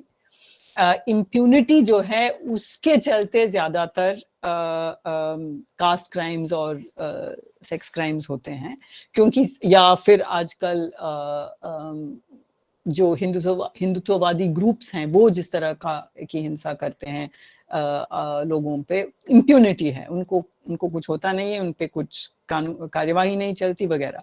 तो कार्यवाही चलाना, किसी को दोषी ठहराना किसी क्राइम के लिए, उस दोष के लिए पर्याप्त सजा मिलना, ये जरूरी है, लेकिन ये काफी नहीं है। जरूरी है लेकिन कुछ और की जरूरत है, और कुछ और जो है वो है समाज का इस तरह बदलना कि लोगों की सोच ही बदल जाए। और रेपिस्ट है तो रेपिस्ट को समझाना किसी न किसी तरह कि आपने जो किया वो गलत है, मतलब ऐसी दुनिया में हम रहना चाहेंगे, ये तो बहुत ही बड़ी कल्पना है। लेकिन इसीलिए नारीवादी डेथ पेनल्टी के खिलाफ हैं, बिल्कुल। डेथ पेनल्टी किसी भी वजह से, रेप में भी हम डेथ पेनल्टी के इसीलिए खिलाफ हैं क्योंकि डेथ पेनल्टी से कभी कोई सुधारेगा नहीं, कोई सुधरेगा नहीं, समाज नहीं सुधरेगा। और अगर कानून में गलती हुई है तो डेथ पेनल्टी देने से वो गलती भी कभी सुधर नहीं पाएंगे हम। तो सजा होनी चाहिए, लेकिन पर्याप्त सजा, और समाज को बदलना ज्यादा जरूरी है। Thank you ma'am. Good afternoon Vivek. Yes ma'am. पहले मैं अपना थोड़ा सा व्यू रखना चाहूंगा, उसके बाद मेरा क्वेश्चन रहेगा। मैम आई एक्सेप्ट दैट क्या कहते हैं, एज अ फीमेल्स को बहुत ज्यादा सोसाइटी में एक्सप्लॉइट एंड उनको बहुत ज्यादा दबा के रखा है, एंड उनके खिलाफ बहुत सारे नेगेटिव एक्शंस और क्या कहते हैं इवेंट्स होते रहते हैं, एंड आई एक्सेप्ट दैट। और जैसे जैसे हम डिफरेंट कास्ट में जाते हैं या फिर डिफरेंट सोशल ग्रुप्स में जाते हैं वो वेरी करते रहते हैं। पर मेरा मैम जो मुझे मेन प्रॉब्लम दिखती है वो मैम ये सब चीजें मैम हम इंटेलेक्चुअल लेवल पे बात करते हैं वो अलग की बात है, जब हम बेसिक बिल्कुल ग्रास रूट लेवल पे रूरल एरियाज में जाते हैं, जैसे मैं अपने विलेज में जाता हूँ, तो वहां पे मैम नारीवादित्व का बेसिक कॉन्सेप्ट से एग्जिस्ट नहीं करता। मैम वहां पे ये माना ही नहीं जाता कि नारी के लिए न्याय भी है। That basic concept is missing. Ma'am उस चीज के लिए ma'am as a basic ma'am student हम क्या कर सकते हैं मैम, एंड मैम इस पे आपका व्यू क्या है? Thank you ma'am. ठीक है, तो विवेक पहली बात मैं ये कहूँ तो आप सही कह रहे हैं कि पितृसत्ता की समझ बहुत कम है, लेकिन आपको ग्रास रूट्स जाने की जरूरत नहीं है। आप अपने ही स्टूडेंट बॉडी में बात कीजिए, आप सब अंडर ग्रेजुएट डिग्रीज कर रहे हैं, पोस्ट ग्रेजुएट डिग्रीज कर रहे हैं, आप ग्रास के रूट पे नहीं है, आप में भी और मेरे इर्द गिर्द जो लोग हैं, मेरे पास जो लोग हैं, उनमें भी समझ कम है कि औरतों पे शोषण होता है, कि पितृसत्ता नाम की कोई चीज है। नहीं विवेक, no Vivek, I am agreeing with you, I am simply saying कि ये मत समझिए कि कोई दूर दराज गांव में जाके आपको पता लगाना है कि अच्छा नारीवाद के बारे में इनको नहीं पता। मैं कह रही हूँ कि हमारे ही सर्कल्स में, JNU से लेके साउथ बिहार सेंट्रल यूनिवर्सिटी तक की फैकल्टियों में ये समझ नहीं है। तो पहली बात ये, लेकिन उसका करोलरी क्या है कि अक्सर ये भी होता है कि गांव में कोई कुछ महिला होगी या कुछ जवान औरत होंगी या कुछ जवान मर्द होंगे, कुछ स्टूडेंट्स होंगे जिनमें ये समझ होगी कि मेरी माँ के साथ जो हो रहा है वो सही नहीं है, मेरे साथ जो हो रहा है वो सही नहीं है। तो ये मत समझिए कि दूर दराज गाँव में समझ कम है और शहरों में बहुत ज्यादा है, ऐसा नहीं है। क्योंकि जैसे जैसे लोग ज्यादा शिक्षित होते हैं वो अपना प्रिविलेज ज्यादा प्रोटेक्ट करना चाहते हैं। तो मैं ये कह रही हूँ कि स्टूडेंट्स, तो आप कह रहे हैं कि स्टूडेंट्स को क्या करना चाहिए, स्टूडेंट्स तो कर ही रहे हैं। मतलब मैं ये मानती हूँ कि तरह तरह के लेवल पे तरह तरह की संस्थाएं और व्यक्ति और स्टूडेंट्स मूवमेंट और NGO और ये सब एक तरह से हमारे लैंडस्केप को इन्होंने ऑलरेडी बदला है। अब 2012 में वो जो रेप हुआ, और मतलब मर्डर ही कहूंगी मैं उनकी, गैंग रेप जो दिल्ली में हुआ, उसके बाद जिस तरह से हर शहर में और स्मॉल टाउन्स में जिस तरह के प्रोटेस्ट हुए, वो किसी ने, किसी पार्टी ने या किसी विमेन्स ऑर्गेनाइजेशन ने नहीं ऑर्गेनाइज किया। उसने कहा कि चलो हम प्रोटेस्ट करते हैं। वो एक तरह से स्पॉन्टेनियस था, और जिस तरह की बातें हो रही थी, दो तरह की बातें हो रही थी। एक वो पितृसत्तात्मक समझ है, क्योंकि रेप को लेके एक पितृसत्तात्मक समझ भी है कि हम अपनी माँ बहन को की रक्षा करेंगे और माँ बहन को अंदर रखनी चाहिए, मतलब घर में सुरक्षित रखनी चाहिए, इनको डेथ पेनल्टी देनी चाहिए। वो एक पितृसत्तात्मक समझ है रेप को लेके। लेकिन एक नारीवादी समझ वहां मौजूद था, और यंग बहुत ही जवान स्टूडेंट्स में, जो कि कोई ऑर्गेनाइजेशन के साथ जुड़े नहीं थे, वो हिंदी में भी पोस्टर कर रहे थे और स्थानीय भाषाओं में उनके पोस्टर थे कि रात भी हमारी है, हर जगह भी हमारी है, हम जो चाहे पहनेंगे, और हमें पब्लिक ट्रांसपोर्ट की जरूरत है, पब्लिक लाइटिंग की जरूरत है ना। तो मैं कह रही हूँ कि स्टूडेंट्स ऑलरेडी इस तरह के काम में जुटे हुए हैं। और अगर आप अब आजकल तो कोई इन पर्सन नहीं मिल रहे हैं, पिछले 2-3 साल से बहुत मतलब दूरियां बढ़ गई हैं इसकी वजह से, कोविड की वजह से। लेकिन आप देखेंगे कि हर यूनिवर्सिटी में स्टूडेंट्स की बात आप कर रहे हैं, तो हर यूनिवर्सिटी में इस तरह की आपको संगठन मिलेंगे, लोग मिलेंगे, दोस्त मिलेंगे, 2-3 दोस्त ही मिलेंगे। आपके भाई बहन और आप आपके गांव में कुछ एक स्टडी सर्कल शुरू कर सकते हैं। बहुत कुछ हो सकता है, हर चीज बहुत ही बड़े पैमाने पे नहीं होता। और फेमिनिज्म की खासियत ये है कि वो बहुत ही छोटे लेवल पे फेमिनिज्म सक्सेसफुल हो जाता है। अपने ही घर में, अगर यहाँ बैठा हर लड़का अपने ही घर में घर का काम संभाले या बहन के साथ करे वो काम, उससे ही एक छोटा सा रेवोल्यूशन पैदा हो जाएगा। तो स्टूडेंट्स बहुत कुछ कर सकते हैं feminism. Ma'am, can I ask a question ma'am? नहीं, not now, Kaushal, just one second. Please ma'am, only one question. No, this is not now, let me complete. तो आपने कहा कि कैसे करें, तो मैं ये कह रही हूँ कि अपने लेवल पे बहुत कुछ हो सकता है। अब मैं चाहूंगी कि जिन्होंने अभी तक बात नहीं की वो ज्यादा करें। और कौशल, हाँ थैंक यू। और कौशल, हम आखिर में अभी हम औरों का सवाल लेंगे। Before we close I will come to your question. Ma'am, hello ma'am जी, Abhishek. Hello everyone, yeah ma'am Abhishek Pandey ji. Ma'am मेरा वो जो उन्होंने एक भैया ने जो रेज किया था क्वेश्चन कि हम लोग अगर शिफ्ट कर दे, ये क्या बोलते हैं, पुरुष प्रधान से नारी प्रधान, तो मैं बस पहला अपना पॉइंट रखना चाहूंगा कि यहाँ पे हम लोग ये नहीं बात कर रहे कि हम पुरुष प्रधान से इसको नारी प्रधान बनाए और जो भी है। हम यहाँ बात कर रहे हैं इक्वल अपॉर्चुनिटी की। हम यहाँ बात कर रहे हैं कि दोनों कैसे इक्वली एक सोसाइटी में रह सकते हैं। हम यहाँ बात कर रहे हैं फाइनेंशियल इंडिपेंडेंट वुमेन की। हम यहाँ बात कर रहे हैं इक्वल एजुकेशन की। हम यहाँ बात कर रहे हैं इक्वालिटी की, ना कि यहाँ बात कर रहे हैं कि जो मेन जो प्रिविलेज मेन लेके बैठे हैं वो हम दे दें औरतों को। यहाँ पे बात हम ये कर ही नहीं रहे हैं। बात यहाँ पे हो रही है इक्वल अपॉर्चुनिटी की। और पहली चीज जो मैं बोलना चाहूंगा कि वुमेन अगर चीजें अगर सुधारनी है तो सबसे पहला जरूरी है उनका एजुकेशन एंड दूसरा जरूरी है उनको फाइनेंशियली इंडिपेंडेंट होना। क्योंकि हमारे इंडियन सोसाइटी में एक गर्ल जो होती है जब वो छोटी होती है अपने पेरेंट्स फादर पे डिपेंडेंट होती है। एंड जब उनका मैरिज होता है तो वो अपने हस्बैंड पे डिपेंडेंट हो जाती हैं। और इस चीज में होता ये है कि उन्हें हर वक्त दूसरों के डिसीजंस पे जीना होता है। वो कभी भी अपना डिसीजन टुक फॉरवर्ड नहीं कर पाती क्योंकि वो फाइनेंशियली इंडिपेंडेंट नहीं है इस सोसाइटी में। और ये एग्जांपल मैं अपने आसपास, मैं अपने घर, अपने स्कूल, हर जगह देखा हूँ कि अगर एक वुमेन फाइनेंशियली इंडिपेंडेंट है तो वो ज्यादा कॉन्फिडेंट होती है, अपना डिसीजन रख पाती है।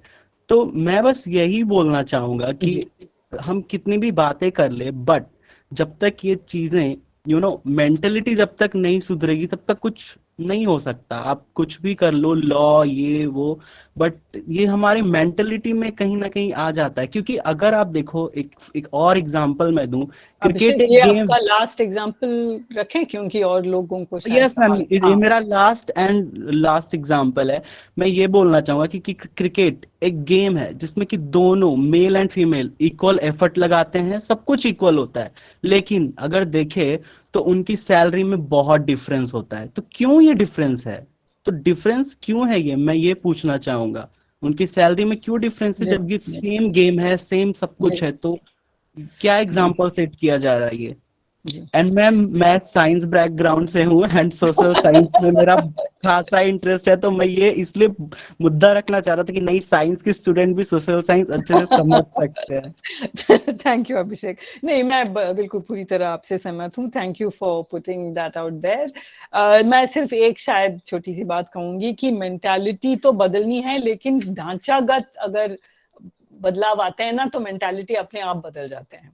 तो ढांचागत यानी कि कानून और ये सब, मतलब जो जिस तरह के कानून है जो कि औरतों को पीछा रखते हैं, तो उस सब कानून और संपत्ति के राइट्स वगैरह, ढांचागत जो बदलाव लाने हैं वो भी लाने हैं, उससे भी मेंटालिटी बदल जाती है। लेकिन आपके पॉइंट से मैं बिल्कुल सहमत हूँ। Thank you for that.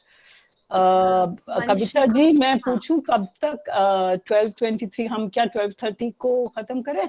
Ji ma'am, बिल्कुल बिल्कुल। ओके। एक अगर कोई गर्ल स्टूडेंट है, अब मैं उनकी आवाज ma'am I would like to question. Aadya and then Vanshika.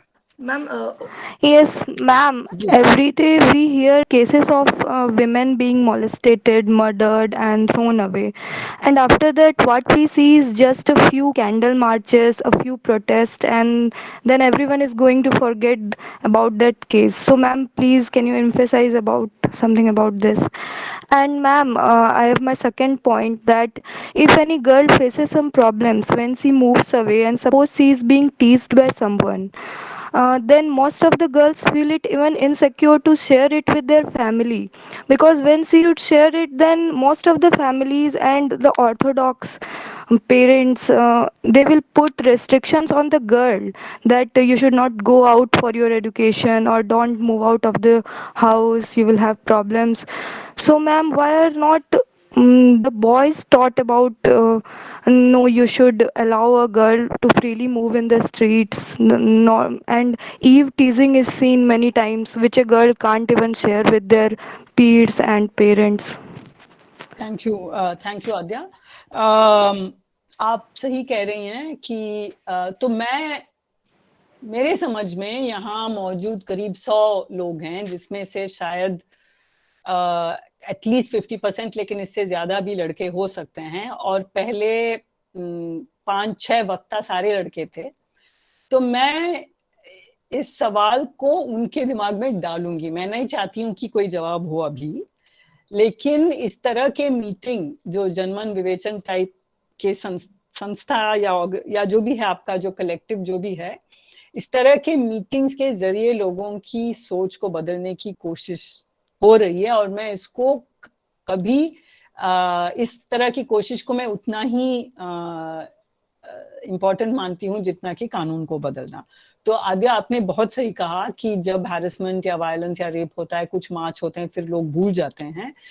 तो पहली बात ये कि लोग भूल नहीं जाते हैं। मुझे नहीं लगता है कि मार्च के बाद कोई किसी ने मार्च में भाग लिया तो फिर उसके बाद वो भूल जाता है। मुझे लगता है कि एक सामाजिक मानसिकता में बदलाव आ जाता है। तभी आप देखेंगे कि खाप पंचायत बार बार यहाँ कह रहे हैं कि लड़कियों को मोबाइल नहीं देनी चाहिए। मतलब वो इतने डरे हुए क्यों हैं? क्योंकि लड़कियां नहीं मान रही हैं ये सब बातें, और लड़के भी मेरे ख्याल से उनकी भी मानसिकता बदल रही है। अगर आप 80s के दशक को देखेंगे जब मैं यूनिवर्सिटी में थी, और अब का समय देखेंगे, मैं मानती हूँ कि जमीन ही बदल गया है। जैसे तो ये जो मतलब आप जो कह रहे हैं कि लड़कों को क्यों नहीं सिखाया जाता है, ये लड़कों को सिखाने की एक तरीका है कि हम साथ बैठ के बात करें और इस पे थोड़ा सोचें कि जब एक औरत और एक मर्द, आप कहते हैं कि सब समान है, वैसे तो है, संवैधानिक और कानूनी तौर पे समान है, लेकिन जब आप सड़क पे, एक लड़की सड़क पे चलती है और एक लड़का सड़क पे चलता है, वो अलग अलग प्लैनेट्स पे चल रहे हैं। मतलब एक दुनिया, एक ही सड़क पे नहीं चल रहे हैं। एक के लिए वो सड़क खतरों से भरा है, दूसरे के लिए वो सड़क आजादी की जगह है। मतलब मर्दों के लिए सड़क पे उतरना आजादी है और औरतों के लिए खतरों से भरी हुई है, लेकिन फिर भी उन खतरों से जूझ के औरतें आजादी पाती हैं। तो ऐसा नहीं कि हम आजादी नहीं पा सकती। तो इस तरह के डिस्कशंस जो होते हैं, और आपने जिस तरह का पॉइंट उठाया, आप सही कह रही हैं कि औरतें इसके बारे में कंप्लेन करना भी वो कंप्लेन करने में वो डरती हैं, क्योंकि फिर उसको कहा जाएगा कि चलो फिर मत जाना कॉलेज, घर ही बैठो, अभी शादी कर लेते हैं तुम्हारी। Yes ma'am, yes ma'am. तो आप सही कह रही हैं, लेकिन फिर भी तो एक मैं कहूंगी कि समुदाय बनाना, मैंने एकजुटता की बात की, एकजुटता बनाना, समुदाय बनाना, कम्युनिटीज बनाना बहुत जरूरी है, और ये कम्युनिटीज बन भी जाती हैं। और ऐसे कम्युनिटीज में लड़के हैं, लड़कियां हैं, तो अगर आपको कंप्लेंट करने के लिए आपको माँ बाप के पास नहीं जाना पड़े, अगर आपके दोस्त आपके साथ आए पुलिस स्टेशन कंप्लेंट करने के लिए वगैरह, और आप जानते हैं कि दोस्त आपके, तो इस तरह का समाज बनाने की जरूरत है। और वैसे है इस तरह का समाज। आप लोग जो अभी पिछले 1-2 साल से स्कूल से कॉलेज आए हैं, आप वो दुनिया नहीं अभी तक अनुभव कर पाए, लेकिन अब भी बहुत बहुत जवान हैं। और जैसे ही कोविड का शोषण खत्म हो जाएगा, हम वापस उस दुनिया में जा सकते हैं जहाँ यूनिवर्सिटियों में, कॉलेज, यूनिवर्सिटी वगैरह में इस तरह के solidarities बनते थे। Okay, thank you, ma'am. Good morning, ma'am. Yes, Vanshika. It was a very insightful and enlightening session, but seeing people studying in eminent institutions and actually defending Manusmriti is disheartening. People are of opinion that if we bagged 2 medals in Olympic, the empowerment, under quotes, empowerment is attained. But reality is far more worse than what privileged section of the society, in this case men, see. Ma'am, my question is, I am privileged to have been receiving education. I'm continuing my education. I'm in my post-graduation from history. I wanted to ask, how do you oppose the patriarchy which is entrenched in your home, in your family, while maintaining a good relationship with your family? So कोई magic formula नहीं है Vanshika. Okay, so I would say कि आप ऐसे सवालों को disheartening मत समझिए। आप समझिए कि ये एक संवाद करने का तरीका है, कि ऐसी सोच भी हमारे सामने आए और इन सोचों की, इस तरह की सोच के साथ हम जूझें, हम बात करें और हम एक तीसरी जगह पे पहुंच जाएं। तो आप, मुझे लगता है कि मैं चाहूंगी कि ऐसे स्पेसेस बिल्कुल खुले हों जहां रिस्पेक्टफुली हम एक दूसरे से, इसीलिए मैंने, और कौशल हम आपका सवाल भी लेंगे, लेकिन जैसे मैंने कहा, मैं आपसे ऐसा असहमत हूँ। अब असहमति को दुश्मनी बनाना, असहमति को सेडिशन बनाना, असहमति को एंटी हिंदू बनाना, ये हम नहीं चाहते। हम चाहते हैं कि असहमति प्रकट हो, हम सब एक जैसे सोच के नहीं हैं। 100 लोग बैठे हैं तो जाहिर है कि एक सबका सोच एक जैसा नहीं होगा, लेकिन हम एक दूसरे से फ्रेंडली तरह से बात करके, ऐसे ही मानसिकता बदलती है, ऐसे ही लोग बदलते हैं। तो don't feel dishearten by it. मुझे तो लगा कि अच्छा है कि इस तरह की सोच बाहर आ जाए। अब रही बात फैमिली में पितृसत्ता को अपोज करना और फ्रेंडली रिलेशंस बनाए रखना, एक साथ दोनों एक ही समय पे नहीं होगा वंशिका। ओके। तो अगर आप अपने माँ बाप के साथ, लड़का हो या लड़की, अब अगर आप अपने माँ बाप के साथ सहमत नहीं है किसी चीज को, कोई लड़का भी हो सकता है ना जो चाहता है कि साइंस नहीं करना है, मुझे कुछ और ह्यूमैनिटीज करना है, इस तरह के प्रेशर भी होते हैं लड़कों पे। तो मैं ये कह रही हूँ कि कुछ तो, मतलब अगर आप बिल्कुल निडर होके रहेंगे, टिक के रहेंगे अपनी पोजीशन पे कि फॉर एग्जांपल कि मुझे अभी शादी नहीं करनी है, या फॉर एग्जांपल कि मैं अपनी लोकल कॉलेज में नहीं पढ़ूंगी, मुझे एंट्रेंस एग्जाम लिखनी है हैदराबाद यूनिवर्सिटी के लिए, और मतलब सेंट्रल, बाकी सेंट्रल यूनिवर्सिटी के लिए, मैं इस शहर से बाहर रहना चाहती हूँ, कई चीजें हो सकती है अभी। तो इस तरह के जब आप इस तरह की चीजें जब आप कहेंगे और घर में आप माँ बाप से सहमत नहीं है, जाहिर है कि झगड़ा होंगे, आंसू बहेंगे, दरवाजे बंद करके लोग बाथरूम में जाके बैठेंगे, ये सब होगा। लेकिन ज्यादातर पेरेंट्स बदलते हैं, बिल्कुल भी नहीं बदले। अगर आपको आपके हाथ पांव बांध करके आपको शादी करवा रहे हैं तो आपको बाहर आपको मदद लेनी पड़ेगी, फैमिली से बाहर। लेकिन ज्यादातर पेरेंट्स इमोशनल ब्लैकमेल ही करते हैं। मैंने भी इमोशनल ब्लैकमेल सहा है, मेरी भी बहुत ही ordinary middle class conventional family है, लेकिन मेरे माँ बाप बदले, हमारे साथ, मेरे भाई बहन के साथ वो भी बदले। तो एक ही समय पे सब कुछ नहीं होगा कि फ्रेंडली रिलेशंस भी होंगे और बदलाव भी होगा। बदलाव होगा, फ्रेंडली रिलेशंस थोड़ा डगमगा जाएंगे, फिर बाद में जाके आप उनके साथ फिर दोबारा बहुत ही क्लोज हो जाएंगे। और हम सब अपने माँ बाप की फिर देखभाल भी करते हैं ना। अब मैं अपनी माँ की देखभाल करती हूँ, वो 86 साल की हैं। तो Ma'am, I've been your reader from a very long time now, and it's such a pleasure to hear you talking. Thank you, so overwhelmed right now. Thank you, Vanshika. So I'm saying कि there's hope and your parents will, everybody's parents will come around. कौशल का सवाल लेते हैं, फिर हम एक और girl student का सवाल लेंगे, फिर हम बंद करेंगे। कौशल बताइए। Thank you, ma'am. Ma'am, this is the question apart from the topic. Can I ask, ma'am? अब you were insisting on asking. Only one topic, ma'am.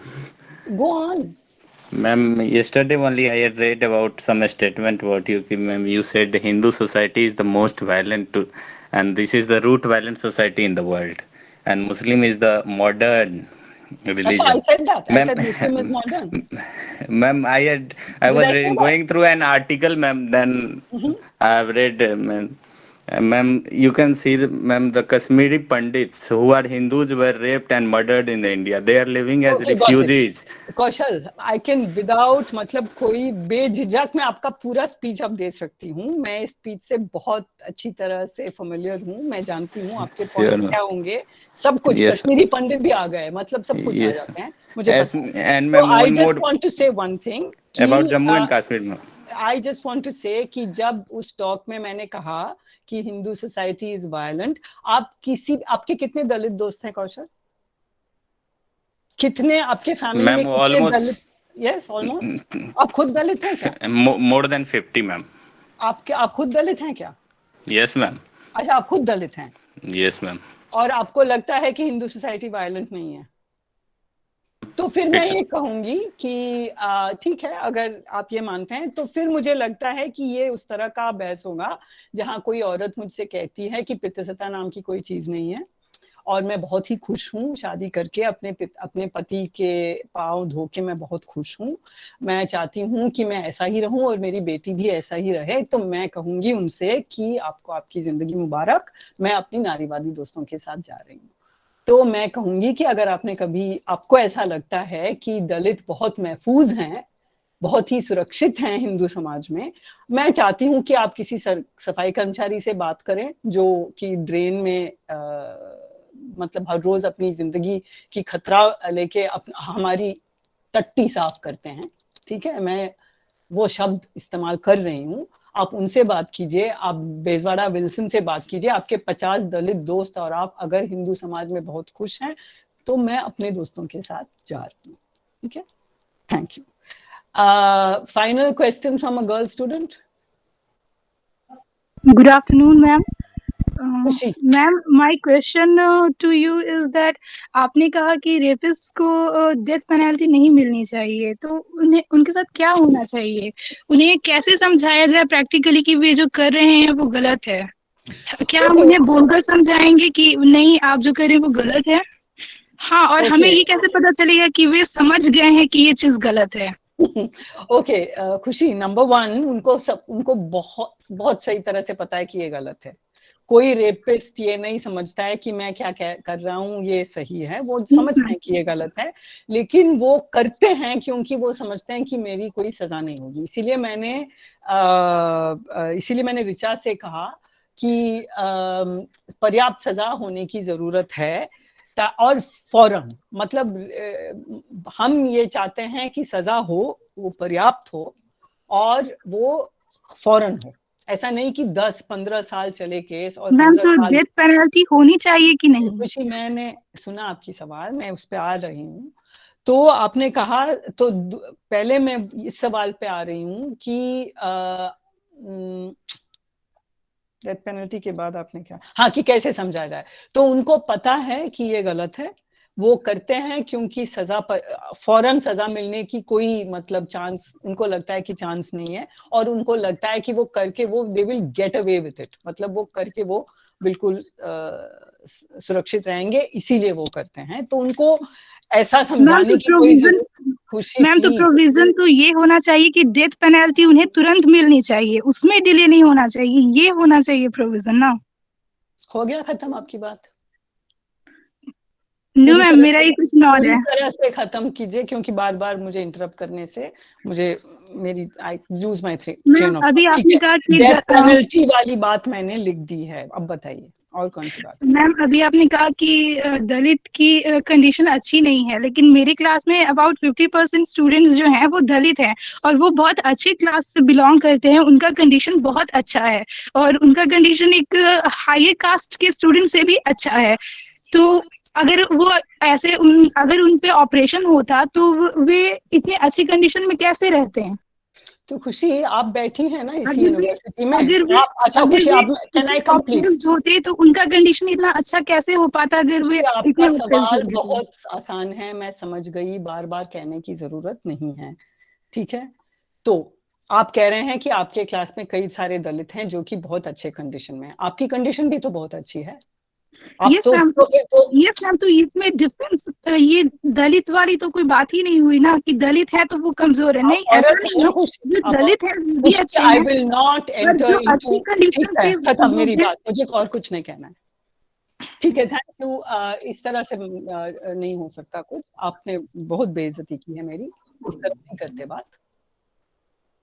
So we are really sorry, ma'am. Sorry, no, others, no, it's not your problem. I'm sorry. Sorry, ma'am. ठीक है, leave it now. I will just answer your questions and we will close the session.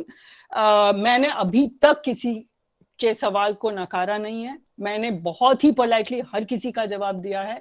आप बार बार interrupt कर रही थी, अपनी ही बात रख रही थी, ये कोई तरीका नहीं है। कोई मीटिंग में अपने आप को, कौशल ने भी 1-2 बार पूछा, फिर उसने रोका जब मैंने कहा बाद में होगा, तो ये ठीक नहीं किया आपने। और मैं अपना बस क्वेश्चन कंप्लीट कर रही थी। Sorry to but Okay, so I just please want to end with this. maintain. अब I just want to complete my point on this कि एक तो दलित्स आर फाइन मेरे क्लास में कहने का मुझे मतलब इसीलिए समझ नहीं आ रहा है क्योंकि फिर आपके क्लास में आप खुद और आपके सारे जो क्लासमेट्स हैं औरतें वो सब भी सही हैं, तो फिर फेमिनिज्म की जरूरत नहीं है, पितृसत्ता कोई चीज है ही नहीं। ये हम कह सकते हैं कि पितृसत्ता नाम की कोई चीज है ही नहीं क्योंकि आपके क्लास में 50% औरतें हैं और आप सब बहुत ही अच्छे कंडीशन से हैं, तो फिर पितृसत्ता और फेमिनिज्म की बात हम क्यों कर रहे हैं, छोड़ लेते हैं क्योंकि कोई ऐसी चीज है ही नहीं इस दुनिया में, क्योंकि मैं खुश हूं, मैं ठीक हूं, मेरे पास जो। तो आपको क्या लगता है कि दलितों को बिल्कुल चिथड़ों में आना चाहिए क्लास में, तब जाके आप मानेंगे कि शोषण है? तो ये तो वो पहला वाला नहीं, it's okay, don't be sorry. I just want to ask the question with this topic only, ma'am. No, Vivek, no. Let me finish my point here, and then I'll take your question. Okay, ma'am. So the point is कि this is exactly how this is exactly how the पहले जो एक दो सवाल आए वो ऐसे ही कह रहे थे कि एम्पावर करने की जरूरत नहीं है, औरतें तो बिल्कुल सही सलामत हैं, उसको क्या प्रॉब्लम है, मेरे क्लास में औरतें बैठी हैं, वो उनके पास गाड़ी भी है और उनके, तो ये तो फिर खुशी मैं ये कहूंगी कि अगर आप इस तरह करते हैं तो ये समाज को समझने की कोशिश नहीं है, ये अपना पर्सनल प्रेजुडिस है क्योंकि आप मानते हैं कि आप शोषित हैं क्योंकि आप औरत हैं, लेकिन आपके जैसे कोई क्लास में बैठा है वो शोषित नहीं है क्योंकि आपके क्लास में बैठने की उसको इजाजत किसी ने दी है क्या? तो ये आपका एटीट्यूड से मैं असहमत हूँ। डेथ पेनल्टी हम नहीं चाहते क्योंकि डेथ पेनल्टी से अभी तक पूरी दुनिया में ये साबित नहीं हुआ है कि डेथ पेनल्टी से रेप के केस कम हो जाते हैं, बिल्कुल नहीं हो जाते हैं कम। डेथ पेनल्टी गलती से भी दी जा सकती है और डेथ मतलब कोई वर्डिक्ट गलत हो सकता है और किसी को डेथ पेनल्टी देने से अभी तक रेप के केस कम नहीं हुए हैं। रेप के केस तब कम होते हैं जब, अब आपने देखा वो 2012 के केस में उनको डेथ पेनल्टी मिला, कितने रेप के केस कम हुए? नहीं हुए ना। तो डेथ पेनल्टी से कुछ हम हासिल नहीं करते। विवेक? Yes, ma'am. I just wanted to ask the question in this thing that very happened in this class, ma'am. यही होता है जो सोसाइटी में हम किसी को हम व्यूज देते हैं, मैम वो लोग अपने पर्सनल एक्सपीरियंस को वो जनरल पे अप्लाई कर देते हैं। वो ये नहीं समझते कि हम एक्सेप्शन है, हमारे पास अगर राइट है तो दलित, हम वो दलित एक्सेप्शन है जिनके लिए हमारे जो प्रेडिसेसर्स थे और जो सोशल एक्टिविस्ट थे उन्होंने हमारे लिए काम करके हमें राइट दिलाया है। Ma'am, I belong to an upper class Brahmin. I am an upper class Brahmin. I have seen, I mean, even it is मैं इसके लिए थोड़ा शर्मसार भी हूँ, पर ये मेरे बाबा जो थे मैम, हमारी फैमिली में ये प्रैक्टिस होता था मैम। दलितों को मैम हम लोग अछूत की तरह ट्रीट करते थे। And certain villages in my own village ma'am, इसीलिए मैं विलेज की बात कर रहा था कि उन लोग को अभी भी अछूत की तरह ट्रीट किया जाता है। Ma'am it pains me ma'am, but it is the reality that the people that are present here are the exception. Ma'am मेरा यही क्वेश्चन था कि मैम जब हम ऐसी सिचुएशन को फेस करते हैं तब हम एज अ स्टूडेंट क्या कर सकते हैं? Vivek and also I do Adarsh वगैरह, आप प्लीज डोंट थिंक कि I am you have to apologise to me. मैं बिल्कुल इक्वालिटी के लेवल पे बात करती हूँ, इसीलिए मैंने उस तरह बात की। So please don't worry, I am not upset by what happened. Vivek, आप बहुत सही कह रहे हैं कि अपने पर्सनल एक्सपीरियंस से जनरलाइज करते हैं लोग, और मुझे लगता है कि एक ही तरीका है विवेक हर चीज के लिए, बातें करना और एक दूसरे को सुनना।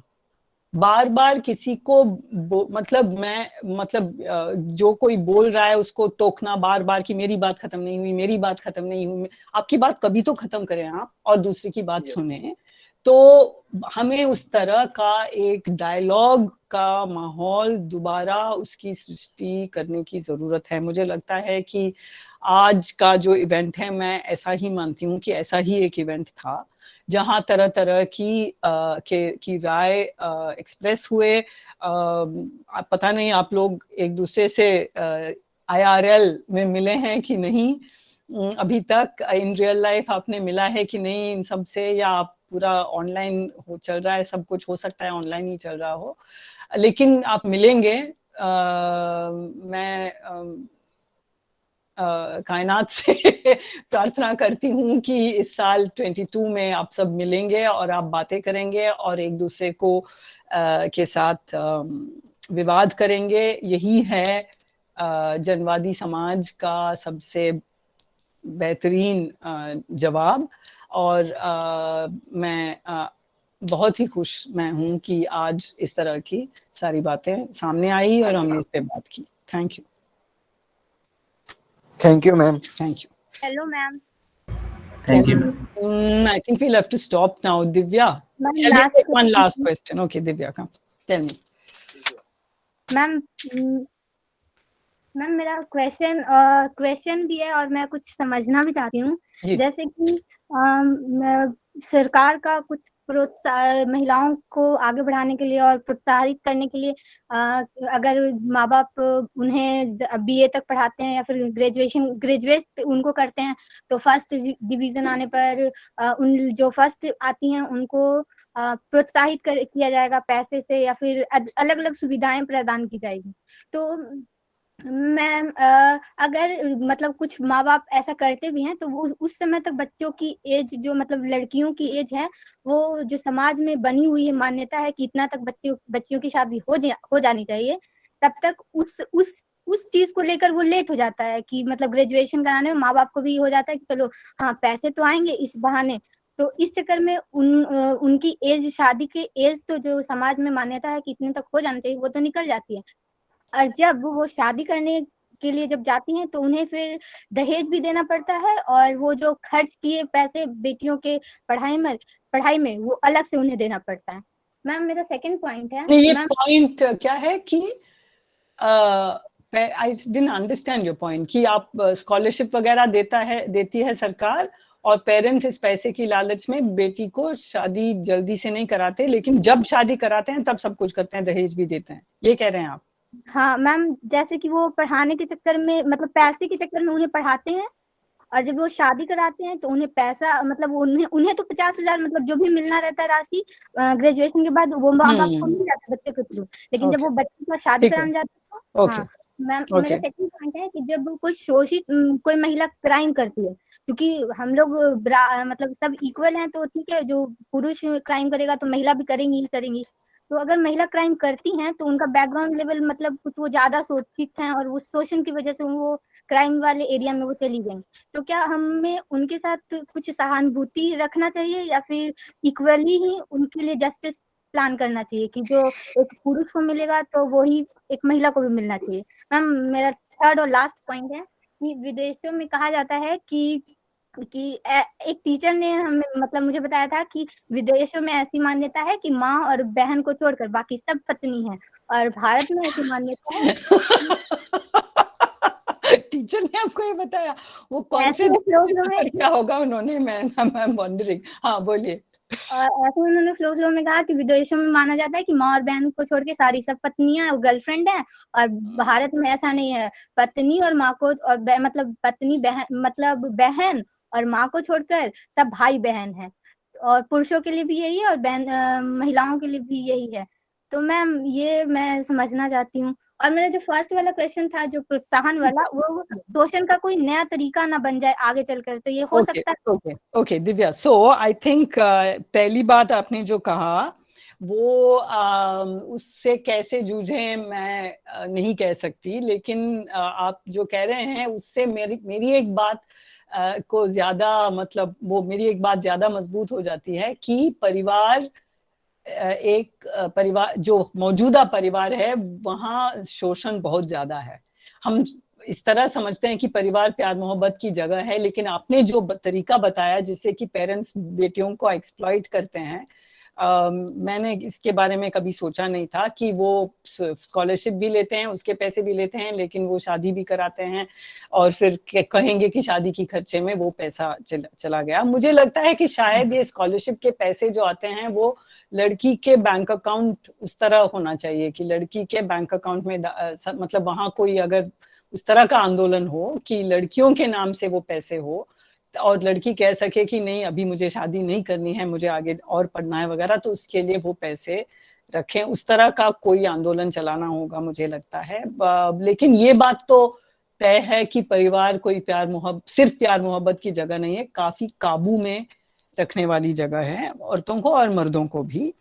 औरतें जब क्राइम करती हैं उनको उन पे ज्यादा दया दिखानी चाहिए। मुझे लगता है वो तो केस बाय केस पे होगा ना। हर औरत जो क्राइम करती है वो जरूरी नहीं है कि बहुत ही गरीब फैमिली से हो, और कई मर्द हैं जो कि बहुत ही गरीब फैमिली से हैं जो क्राइम करते हैं। मतलब किसी ने रोटी की चोरी की या किसी ने कुछ फल उठाए ठेले से, उसको कॉर्पोरेट क्राइम के साथ एक साथ करना ठीक नहीं होगा। तो हर क्राइम में मुझे लगता है कि ज्यादातर क्राइम में सोशल सामाजिक फैक्टर हैं, औरत हो या मर्द हो, और कोई बहुत कम लोग हैं जो विलिंगली जाके अपनी जान को खतरे में डाल के क्राइम करना चाहेंगे। तो मुझे लगता है कि हमारी पूरी क्रिमिनल लॉ सिस्टम जो है और क्रिमिनल जस्टिस सिस्टम को हमें सामाजिक न्याय की तरफ से देखना चाहिए, और रिफॉर्म ज्यादा होना चाहिए, सजा कम। लेकिन वो तो अलग, बिल्कुल ही अलग डिबेट है। हाँ, ये पता नहीं आपके टीचर कहाँ कहाँ घूम के आए जहाँ हर औरत को पत्नी, ये तो बिल्कुल बकवास ही लग रहा है ना आपको। मैं बकवास ही कहूंगी इसको।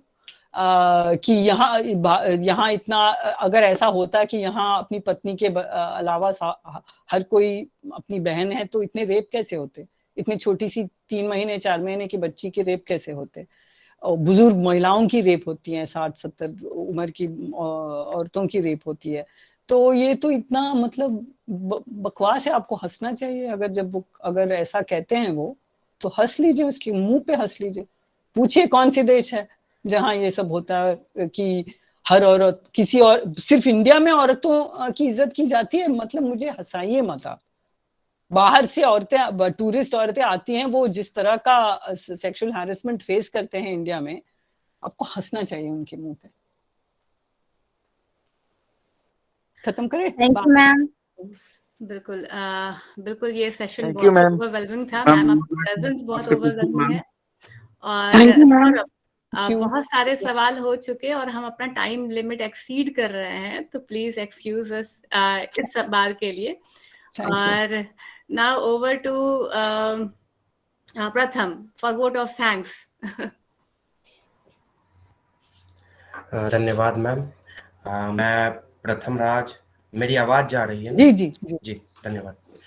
तो मैं प्रथम राज दक्षिण बिहार केंद्रीय विश्वविद्यालय का छात्र सबसे पहले आप सभी का पुनः नमस्कार करता हूं। और सबसे पहले मैं निवेदिता मैम को व्यक्तिगत रूप से धन्यवाद करना चाहता हूं, क्योंकि मैंने ही मैम को कॉल किया था। और जब आप कॉल करते हैं कि ठीक है एक सत्र मैम जिनमें हम लोग आपको सुन पाएं, आप कृपया आ जाइए, अपना समय निकाल लीजिए। और शेड्यूल भी बहुत बिजी होता है, खासकर अभी जब ऑनलाइन ऑफलाइन हो रहे हैं, सेमेस्टर क्लोज हो रहा है, फिर सेमेस्टर स्टार्ट हो रहा है। तो मैम आप पहले डरते होते हैं, लेकिन जब आप कॉल करते हैं उसके बाद आप बहुत सहज हो जाते हैं। आपको लगता है कि हाँ, आप बिल्कुल बात कर सकते हैं, अपनी बातों को रख सकते हैं और बिल्कुल सहज रूप से रख सकते हैं। कोई इंटेलेक्चुअल जार्गन्स की जरूरत नहीं है उसके लिए। तो इसलिए मैम मैं आपका व्यक्तिगत रूप से धन्यवाद देना चाहता हूं। और सामूहिक रूप से इस पूरे सत्र को, हालांकि ये भाव है तो आप लोग फॉलो करें या ना करें, पर फिर भी जब भी डिस्कशन हो तो कोई भी सेशन में डिस्कशन का स्कोप रखना चाहिए, कन्विंस करने का स्कोप नहीं रखना चाहिए। जब आप स्पीकर को आमंत्रित करते हैं तो आपको, या उनका विचार सुनना चाहते हैं तो आप समय दें उन्हें बात रखने का, बजाय कि आप बीच में ही बात काट रहे हैं। और ये मैं सारे श्रोताओं से अपेक्षा करता हूं। आप लिखिए हमें, हमारा व्हाट्सएप ग्रुप है, आप वहां पर लिख सकते हैं कि इन स्पीकर्स को बुलाना चाहिए या ये थीम पर विषय रखिए, ये विषय पर सत्र रखिए। तो वो हमारे लिए काफी आसान हो जाएगा चीजों को और बेहतर बनाने के लिए। तो इसलिए भी मैं सभी का धन्यवाद ज्ञापित करता हूं। साथ में हमारे साथ स्कूल ऑफ एजुकेशन से जितने भी फैकल्टी मेंबर जुड़े रहे, जो सुन पा रहे थे, और पूरे सत्र मितांजलि मैम हमारे साथ थी, कविता मैम संचालिका के तौर पे हैं ही जुड़ी हुई, स्वाति मैम हमारे साथ हैं, चंद्रप्रभा मैम, प्रज्ञा मैम हमारे साथ जुड़ी थी, मनीष सर थे, और एनवी सर जिनके कारण अभी ये सत्र पॉसिबल हो पाया है। ये सत्र आप प्रोत्साहन का काम करते हैं हम लोगों के लिए, तो इसलिए आप सभी का ये सत्र के लिए खासम खास धन्यवाद, क्योंकि हम लोग लगभग 2 या 2.5 महीने बाद फिर से ये सत्र को शुरू किए हैं। और हमारे साथ आज जितने भी विद्यार्थी जो सेंट्रल यूनिवर्सिटी से बाहर से जुड़े हुए थे, जेएनयू से बहुत सारी रजिस्ट्रेशन आई थी, दिल्ली यूनिवर्सिटी से थी, और हमारे साथ Indira Gandhi national tribal university, Punjab university से भी बहुत सारे रिप्रेजेंटेशन थे। तो मैं आप सभी को ग्रीट करता हूं। अगर आप फर्स्ट बार जनमन विवेचन से जुड़े हैं, ये एक स्टूडेंट प्लेटफॉर्म है, आप हमारे व्हाट्सएप ग्रुप पे लिख सकते हैं, हमें डायरेक्टली भी मैसेज कर सकते हैं, तो वो हम लोगों को इस और मदद करेगा और एकेडमिक एनवायरनमेंट को और बिल्ड करेगा। तो आप लोगों को थैंक यू। और कुछ एक प्रश्न ऐसे भी थे जो सामूहिक आयाम से लेके व्यक्तिगत आयाम तक का सेशन को ट्रैवल करवाए हैं, तो उन प्रश्नों के लिए भी जितने भी श्रोता थे सभी को धन्यवाद। Thank you so much. और मैं भी बहुत ही इंस्पायर्ड हूँ इस सेशन से, हर सवाल से, हर किसी से। मैं अगर मतलब एक्साइटमेंट में कुछ बोलती हूँ, मेरे स्टूडेंट्स आपको बताएंगे कि मैं क्लास में भी ऐसे ही हूँ। तो मुझे कोई भी चीज़ बुरी नहीं लगी, बल्कि मुझे अच्छा लगा कि यहाँ लोग बोल रहे हैं और डिस्कशन हो रहा है। जनमन विवेचन का बहुत बहुत आभारी हूँ मैं। Thank you very very much. और उम्मीद है कि आप इसको कायम रखेंगे, इस प्रक्रिया को। Thank you very much. Ma'am, आपके ही माध्यम से एक पता भी चला कि हमारे देश में शिक्षक ऐसे ज्ञान देते हैं बच्चों को कि विदेशों में ऐसा है और भारत में बहुत अच्छा है। चले ठीक। Okay, thank you. Thank you ma'am. Thank you. We are inspired to hear you. Thank you ma'am. आप सभी से अनुरोध है, कृपया आप मीटिंग लीव कर दें, तो हम लोग मीटिंग को ऑफ करें। धन्यवाद। हम लोग जल्द ही जुड़ेंगे। आप हमें लिख सकते हैं हमारे ऑफिशियल व्हाट्सएप ग्रुप में, या हमें डायरेक्ट मैसेज कर सकते हैं। और प्रथम, हम जो बाहर के यूनिवर्सिटी से जो लोग जुड़े हैं उनको भी जनमन विवेचन से जोड़ सकते हैं, तो आप उसके लिए इनवाइट कर सकते हैं लोगों को, व्हाट्सएप के थ्रू उनको इन्फॉर्म कर दीजिए। ठीक है जी ma'am. Thank you. Chat box का लिंक हम लोग मैम शेयर कर चुके हैं चैट बॉक्स में। ठीक है ओके।